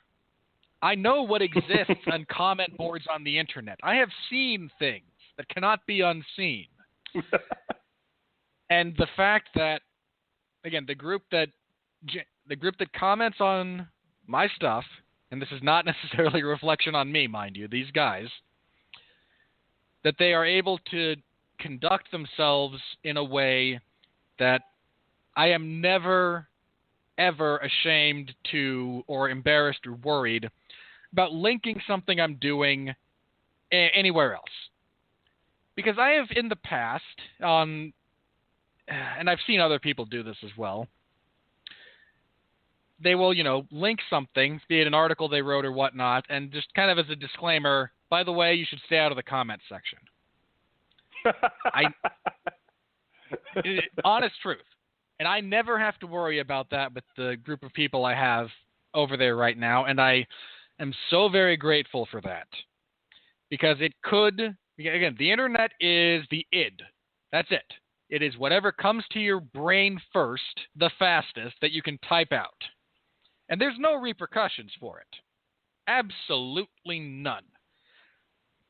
So when my little corner of the internet that I populate, once a week, give or take, as far with content, I deliberately take time to thank every single one of you in group and occasionally by name, because I don't have to deal with or worry about crap like that.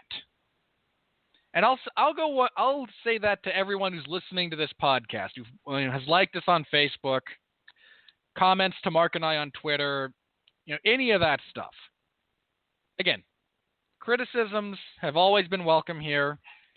Again, I've had more than once someone has come to me, mentioned on Twitter or something that, hey, you should do this. This is a problem. This is something I would prefer. Would you consider doing X, Y, or Z? That's always welcome. The fact that you all do it in a very tasteful, respectful manner, the fact that we don't have to deal with the giant, steaming, sometimes flaming bags of crap that inhabit comment boards and comment sections in large portions of the internet is something I am eternally grateful for. Reddit. Reddit. Hey, Reddit's better than 4chan, all right? All right, fair enough. All right, and on that note... Are you ready? No, God! No, God, please, no! No! No! No! All right. Anthony Ray Bench. I'm not going to read a few of these. Beauty and the Beast lacks both the charm and the aesthetic splendor of its predecessor. It's a meaningless and empty remake that, for the most part, just poorly mimics the original's iconic scenes. I'm not making this shit up, folks.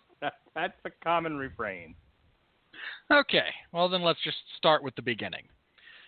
It's not as visually... it doesn't have as much visual contrast because, hey, guess what? Most of it's actually shot on location rather than throwing bright colors at a piece of paper. And I don't mean that as an insult to the animators. That is a tough job and they do it very well. But if your brain is not developed enough or certain connections don't fire right, the fact that this one lacks the same bright colors and, flashy imagery might lead you to think that it's less interesting. Now, again, this is for people with issues of the brain. And I don't necessarily, and again, some of that is self-inflicted. Some of that is, again, Mark's daughter, 6-year-old. I like the cartoon better. Fair enough. You're a small child. Things that are bright and end faster are generally going to appeal to you more. There's nothing wrong with that, unless you're a professional critic whose job is to look at these things, in which case, well, it's not brightly colored enough for me. Look, we all got burned by Dawn of Justice and the slate gray tones. Okay, fair enough, but come on. Also, it's a remake. It's a remake, so of course they're going to remake said things. They also, and Mark and I spent about an hour talking about how they took things from the original and gave them depth. They gave them purpose. They gave them meaning. They expanded on them to make the whole thing a richer experience that, while kids can still enjoy it, is not as, and the original is not stupid necessarily, but is also not quite the same copy-paste Disney story that the original was for the adults in the theater. But Winfree, Matt Goldberg of Collider says that Bill Condon didn't have to stay slavishly devoted to the 1991 film, but most of the alterations and changes don't make this version feel fresh. Don't you understand? They feel like they're grasping for relevancy. Let's just start with the basics here. You are remaking an iconic movie. All right, let's just pretend for a minute that you, said listener, Mark, myself, pick your favorite iconic movie from, again, let's 20 years ago, right around that time frame. Go ahead, whatever it happens to be. Now you are tasked with remaking. What? I thought you were. I didn't realize that was a rhetorical question. Sorry. Oh, sorry. Go ahead. 20 years ago. You have an answer. I mean, it would have been 1997, I guess. Ish. Ooh. 90s. Let's just go 90s. Oh, let's go with a good one. Let's remake The Matrix. Terrible idea, but since this is just a thought exercise and not a studio executive making a terrible, terrible decision, let's go with it. That's exactly what they're doing. I'm well aware. I'm just ignoring it because I'm still hoping that it goes the way of Gambit and nothing comes of it. Okay.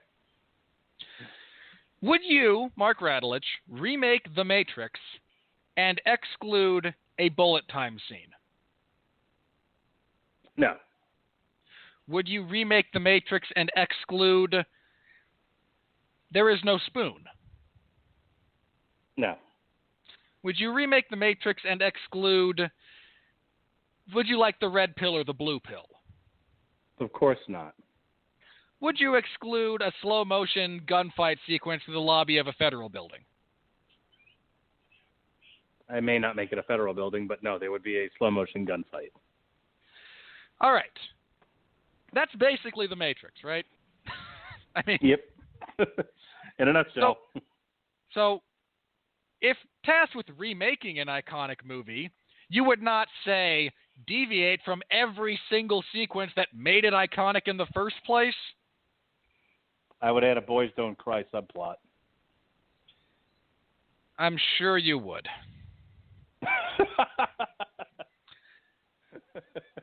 And you would insist that at least one of the participants in said subplot be tied to the wire directly. Well aware. And I'm just saying, I wouldn't be going around town all proud of it. I'd make it a surprise. Yeah, Omar shows up, and he and Morpheus have a thing in The Matrix. Whatever. That'd be awesome. Since they are talking about remaking it, I know I just gave someone a terrible, terrible idea. The point here being... Oh, my God, I'm writing the movie in my head right now. Would you like the blue pill or the red pill? Omar coming. Not touching it. All right. Anyway, the point being, Ooh, yeah, what if instead you're of remaking. Agent Smith? Wait. What if instead of Agent Smith, all the Agent Smiths are Omars? Okay.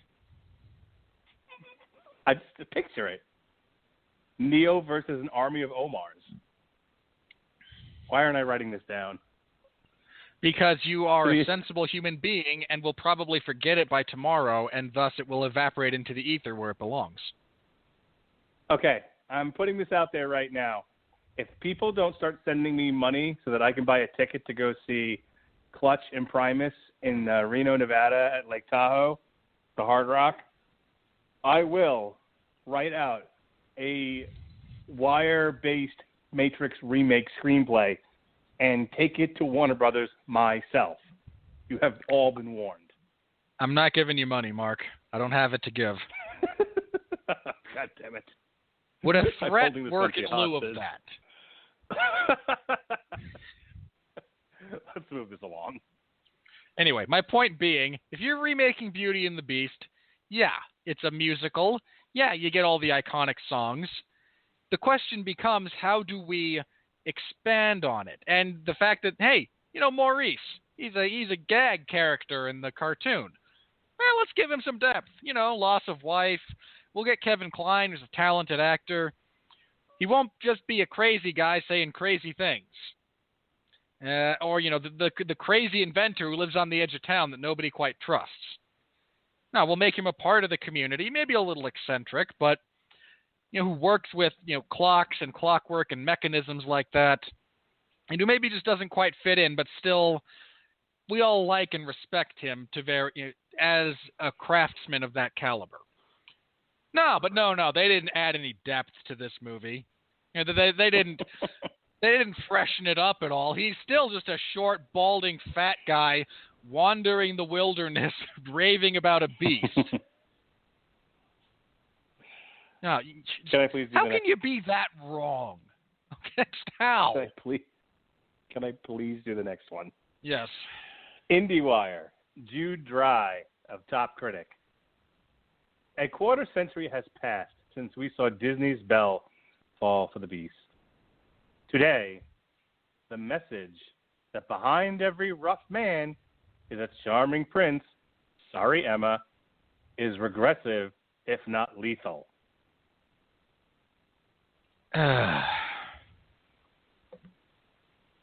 Okay.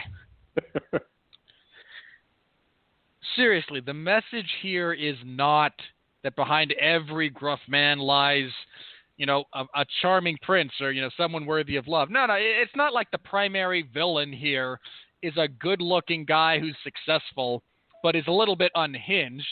If that were the actual message, again, I said this before, if that were the message, LeFou saves Gaston as he's falling to his death, and he decides to settle down with one of the other, chicks from the village who's just so much less baggage than woman dating giant beast man.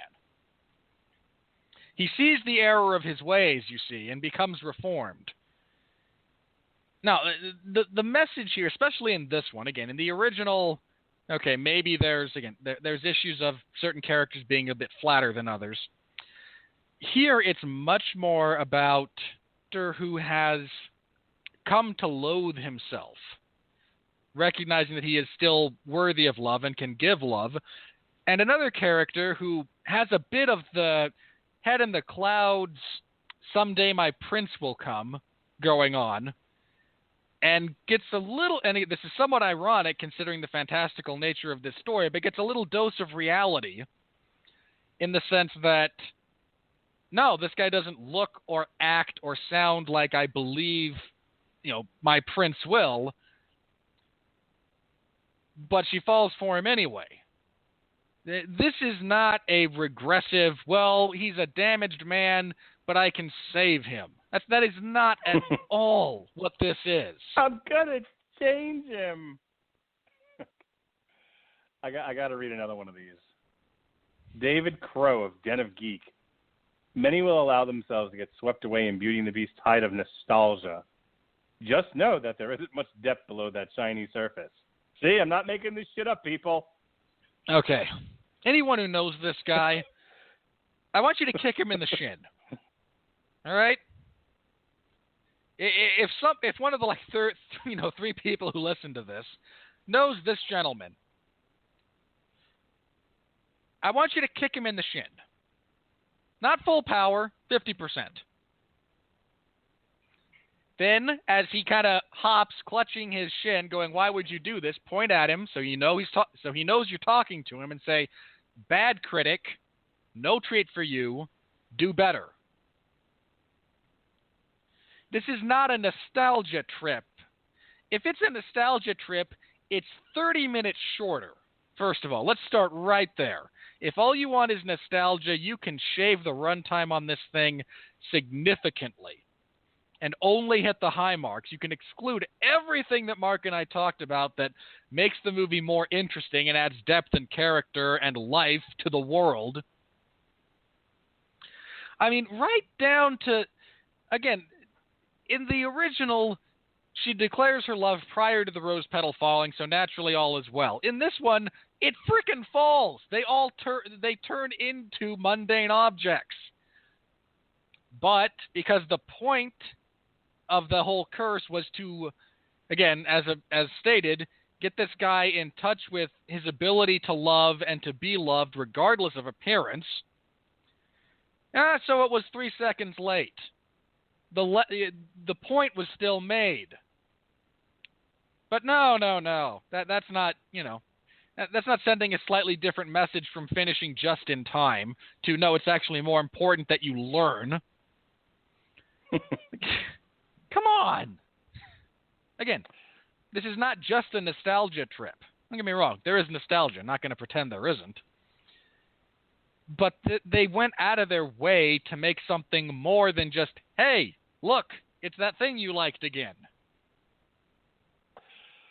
Matthew Lacona of the San Diego Reader. Top critic, ladies and gentlemen.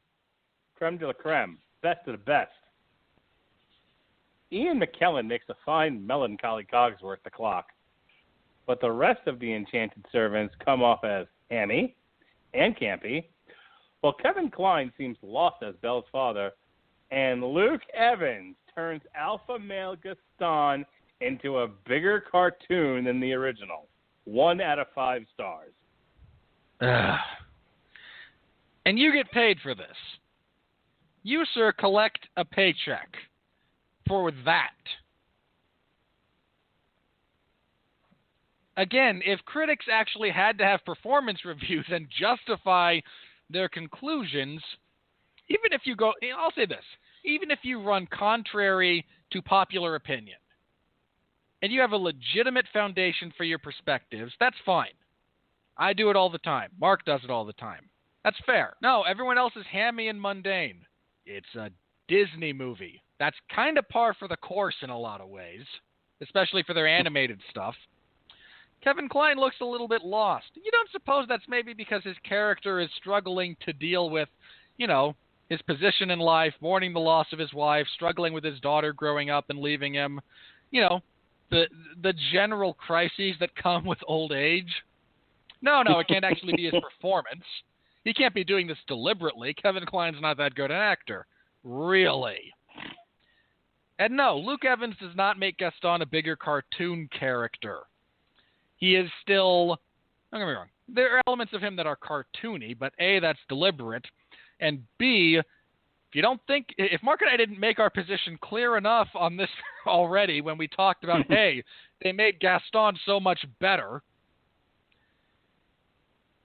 he is not a bigger cartoon character. If anything, he's a little bit smaller because, again, they should have gone with The Rock. That was all I wanted. I wanted that so much. Even watching this, and Luke Evans, again, fine job. I really wanted it to be The Rock. All right. Just I want to get a few more of these in, and then we got to wrap here. Katie Walsh, top critic, creme de la creme, best of the best. Tribune News Service. There's a complicated jumble of gender politics at hand, and any attempt at modernizing the dynamic is more of a random piling on rather than a thoughtful incorporation. Oh, shut up. There's confused gender dynamics. Really? How? Well, there's a woman, you see, and in that point in France, is in human history, the women, they just washed the clothes. But Belle, no, she doesn't go that way. She don't need no man. No, that's confused, right? She don't need no scrubs. No, they're not confused gender politics. You, lady, there's lady, right? I want to make sure I'm remembering this correctly. Yep. No, you're lady. I imagine you heard, hey, there's a gay moment, and went, ooh, this will be interesting. I can spin about this. I can craft a hook. And I can spew nonsense. I don't have to actually watch the movie. I can just type nonsense about, our current political climate. And talk about how, well, Gaston, the soldier coming back from the war, he's really Trump. And this is actually all about women rejecting Trump and everything no, shut up.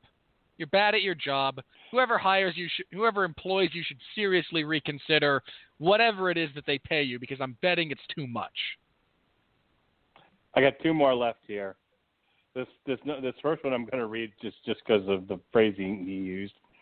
Pardon my French, but Disney's William Bibiani from Crave Online.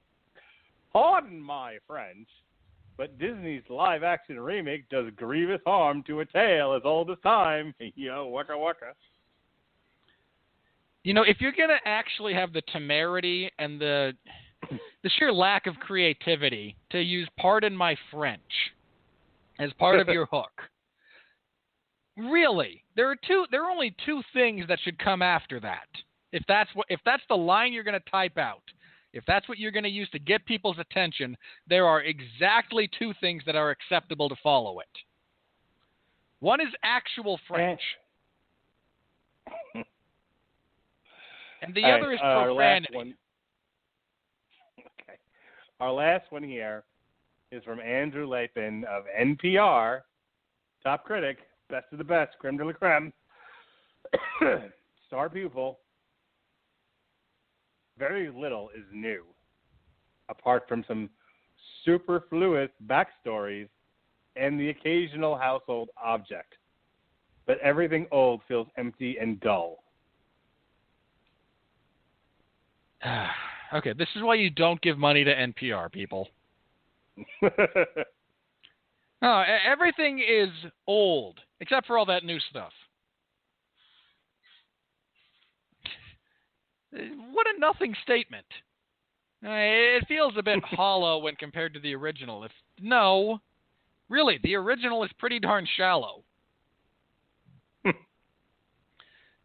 They expand. They added a couple, and they expanded the roles of a couple of the houseware characters. By definition, that would then make it new, right? That thing that you just said. Well, it's all old except all that new stuff. It's such a nothing sentence. It's the most ridiculous sentiment possible, and really, if that's the best you can cobble together, your editor should have struck it out and said, find a better way to express this thought.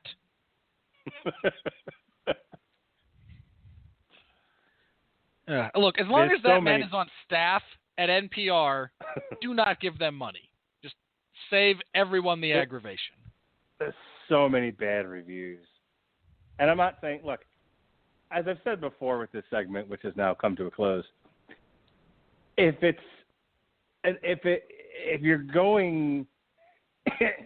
you gave it a rotten review, but it's a fair review, I'm not going to call you out and make fun of you on this show.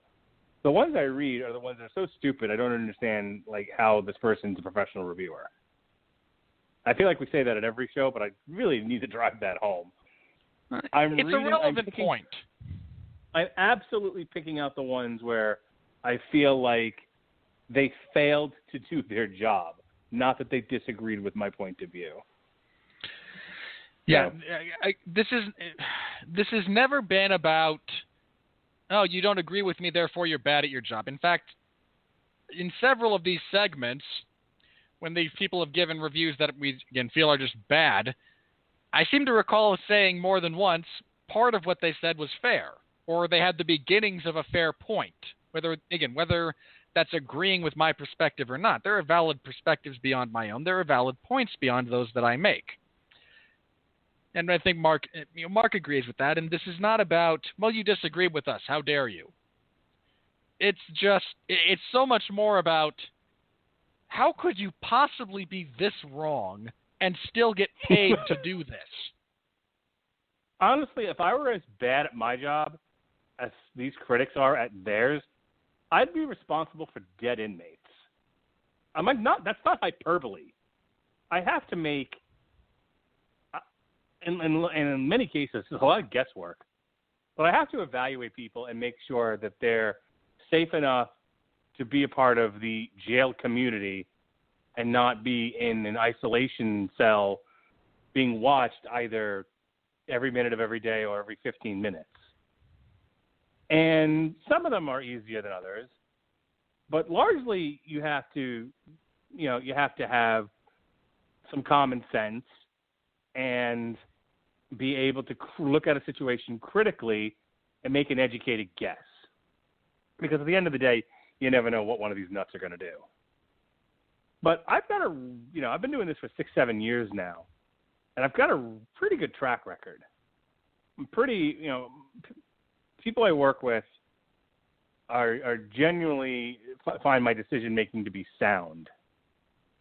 But again, if I employed the same sort of technique that these folks that we are calling out seem to employ, I'm guaranteeing you more inmates than not that I have cleared off a suicide watch or cleared for general population would have hung themselves. They're that bad at what they're doing. It's as if they're looking at something that is plainly an apple and going, Volkswagen bug.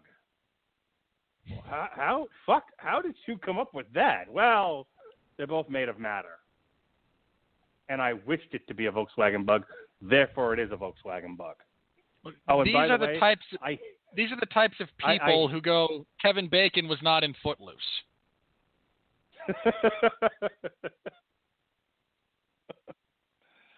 I think it's a great way to end this podcast. Kevin Bacon, not in Footloose. For those of you who don't know, there's actually a Family Guy bit about that. So with that said, like somebody makes a comparison, you're as stubborn as a jackass. Crash cut to a man sitting on a couch talking to a donkey going, really? No, it was Kevin Bacon. No, Kevin Bacon was not in Footloose. He was on the cover of People magazine. He was in Footloose. Do you have a copy of the video I can look at? No, I don't own a copy. Yeah, no, not in Footloose. And they just start going back and forth until the donkey finally just starts going, hee-haw, hee-haw. Thank you for clarifying that. All right. We are in the middle of our week that's at least partially dedicated to Iron Fist. We did on source material, we did Rage and a brief. The time it hadn't come out yet, so we were just sort of putting our thoughts about what Iron Fist would be like, and a little bit of how Finn Jones is a moron for channeling Trump in his defense of the abuse he's taking for the quote-unquote whitewashing. Hence my joke of Marvel and defense. He's not exactly wrong about that. I'll just say it like that. It's fine.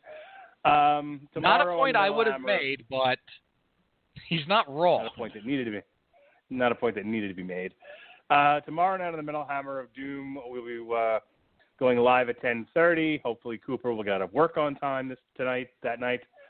We will be looking at Tampa death metal legends Obituary and their new self-titled album, Obituary.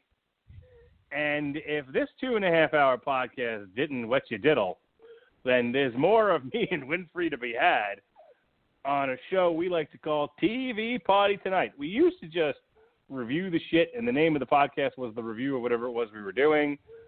Now it's a whole new thing, TV Party Tonight, where normally we don't do what we do on Damn You Hollywood with, the money and then the Rotten Tomatoes thing, but so much was made of casting a traditionally white character white that it needs to be addressed, unfortunately.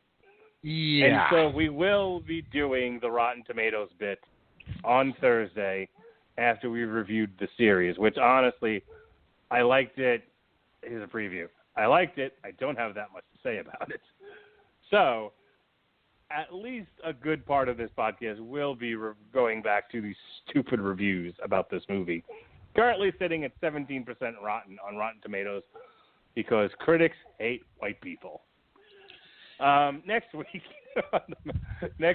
on the Radulich Broadcasting Network, we'll be doing our second look at the Iron Fist, the Living Weapon on source material. This time it'll be Volume 2, Redemption.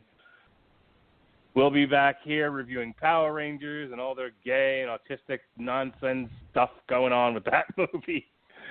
Metal Hammer of Doom should be at its regular time of 9 o'clock. We'll be reviewing new Steel Panther, hot diggity. Lower the bar. And another TV party tonight. This time will be the Legion Season 1 finale. The Shadow King. Will Xavier reveal himself? All kinds of things are happening. Is Sid real? And isn't her ass wonderful? These questions and more. Look, the whole thing's TV actually party. taking place in his head, and he's just sitting in an asylum. This whole thing is a hallucination. At this point, the only thing I care about on that show is seeing more of Sid's naked ass. That's all I care about. What an You're a ass. man of simple taste, Mark. She had a great ass. That's my Al Pacino. What do you think? I thought you were doing Vince McMahon. So the funniest thing, and I'm obsessed with this now, other than going to Lake Tahoe or Collection Primus. The other thing I'm really obsessed with now is Bruce Pritchard doing an impression of Vince McMahon talking about topless Jackie and just yelling out randomly, "Chocolate titties." I will now just randomly yell that out myself. Send it to people in text messages, whatever. Send it to my wife in text messages. She asked me, "What do you want for dinner tonight?" That's a terrible example. She'll tell me, "How's your day going?" And I'll just respond back, "Chocolate titties." There's a guy that listens to the Bruce Pritchard podcast, and we'll send each other just random Pritchardisms. He sent me something, and I wrote him back pronouns, pal. He sent me something recently, and my only entire answer to him back was "chocolate titties." That's the funniest thing I've ever heard, and I can't say it enough.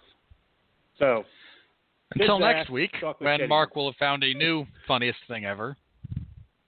I am Peter Griffin. I know. That's why I bring it up every now and then, because I know you don't take offense to it. It's just just part of you, and that's fine. I embrace it.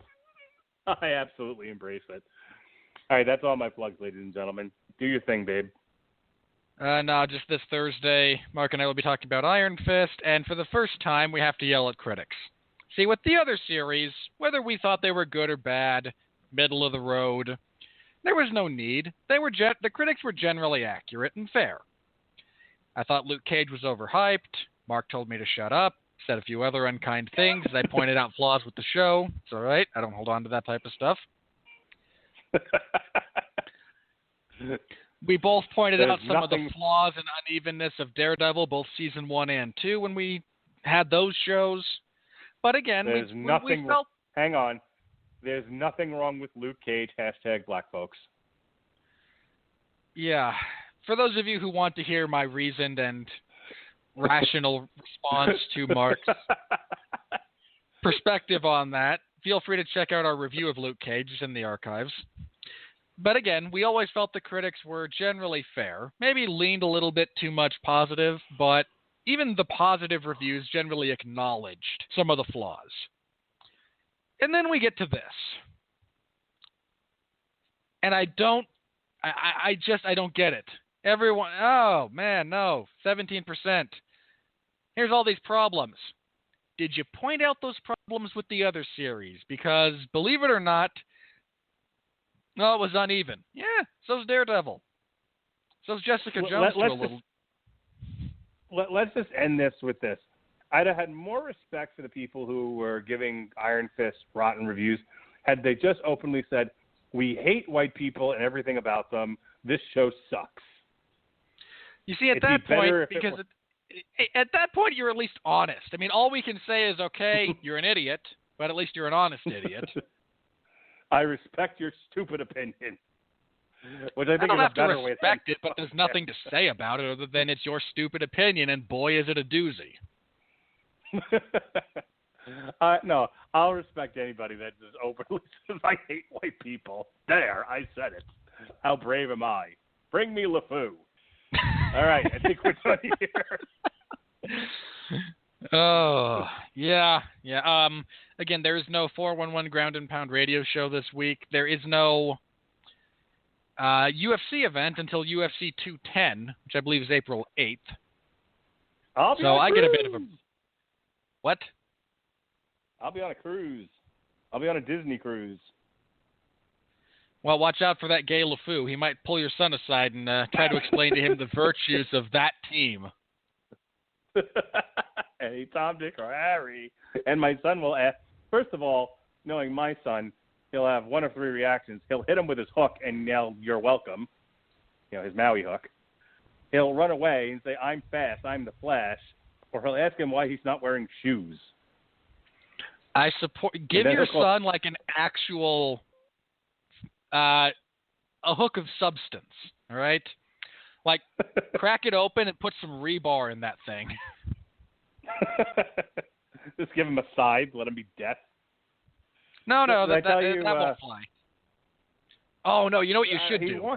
Open the cut open the bottom, fill it with wet sand, and then hot glue and then melt the bottom back together. It will have heft. It will have force, and it will pass through a metal detector. This is true. And when he hits people with it, it'll hurt. He wants a Maui costume. He wants a Maui costume in the worst way, and I feel so bad because Did you explain to him that brown skin is not a costume? I did. I explained to him that he's a racist. My 3-year-old. His response. Wait. His response was, "I'm the fastest. I'm the Flash," and he ran away. That was the first time. When I had to re-explain to him that he's a racist when he asked for it again, I said, "Jonas, you're a racist." He says, "Daddy, you're a dragon." This is our relationship. Well, on the plus side, you're both equally wrong.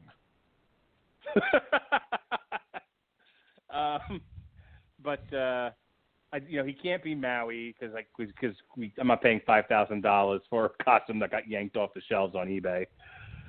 So I'm trying to convince him for Halloween to be the Flash, because that's an easy costume to get. But I want his sister and him to kind of match. They want them to have matching costumes to a degree, at least in the same universe.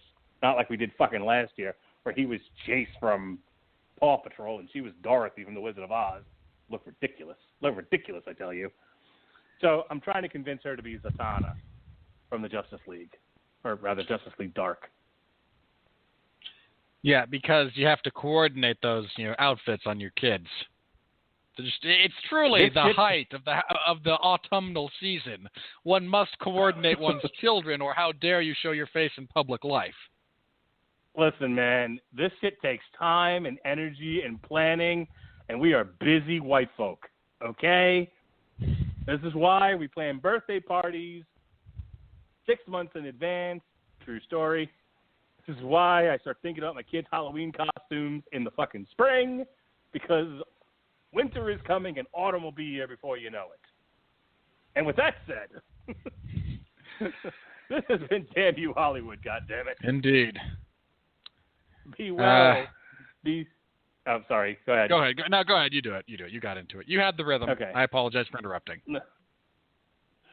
Ladies and gentlemen, if you've lasted this long with us, God bless you. Boy. Indeed. Be well. For Mr. Winfree, I am your mandated reporter, your old pal Wheezy, and frankly, I'm mortified. Be well, be safe, and behave.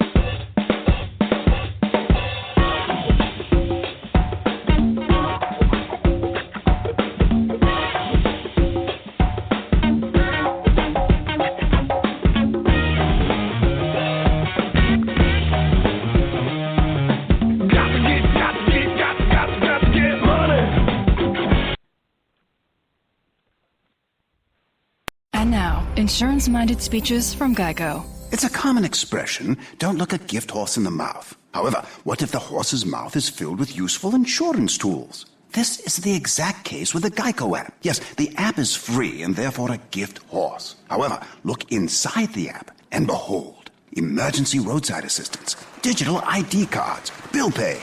Get the Geico app. Look it in the mouth. Get amazing services. Thank you.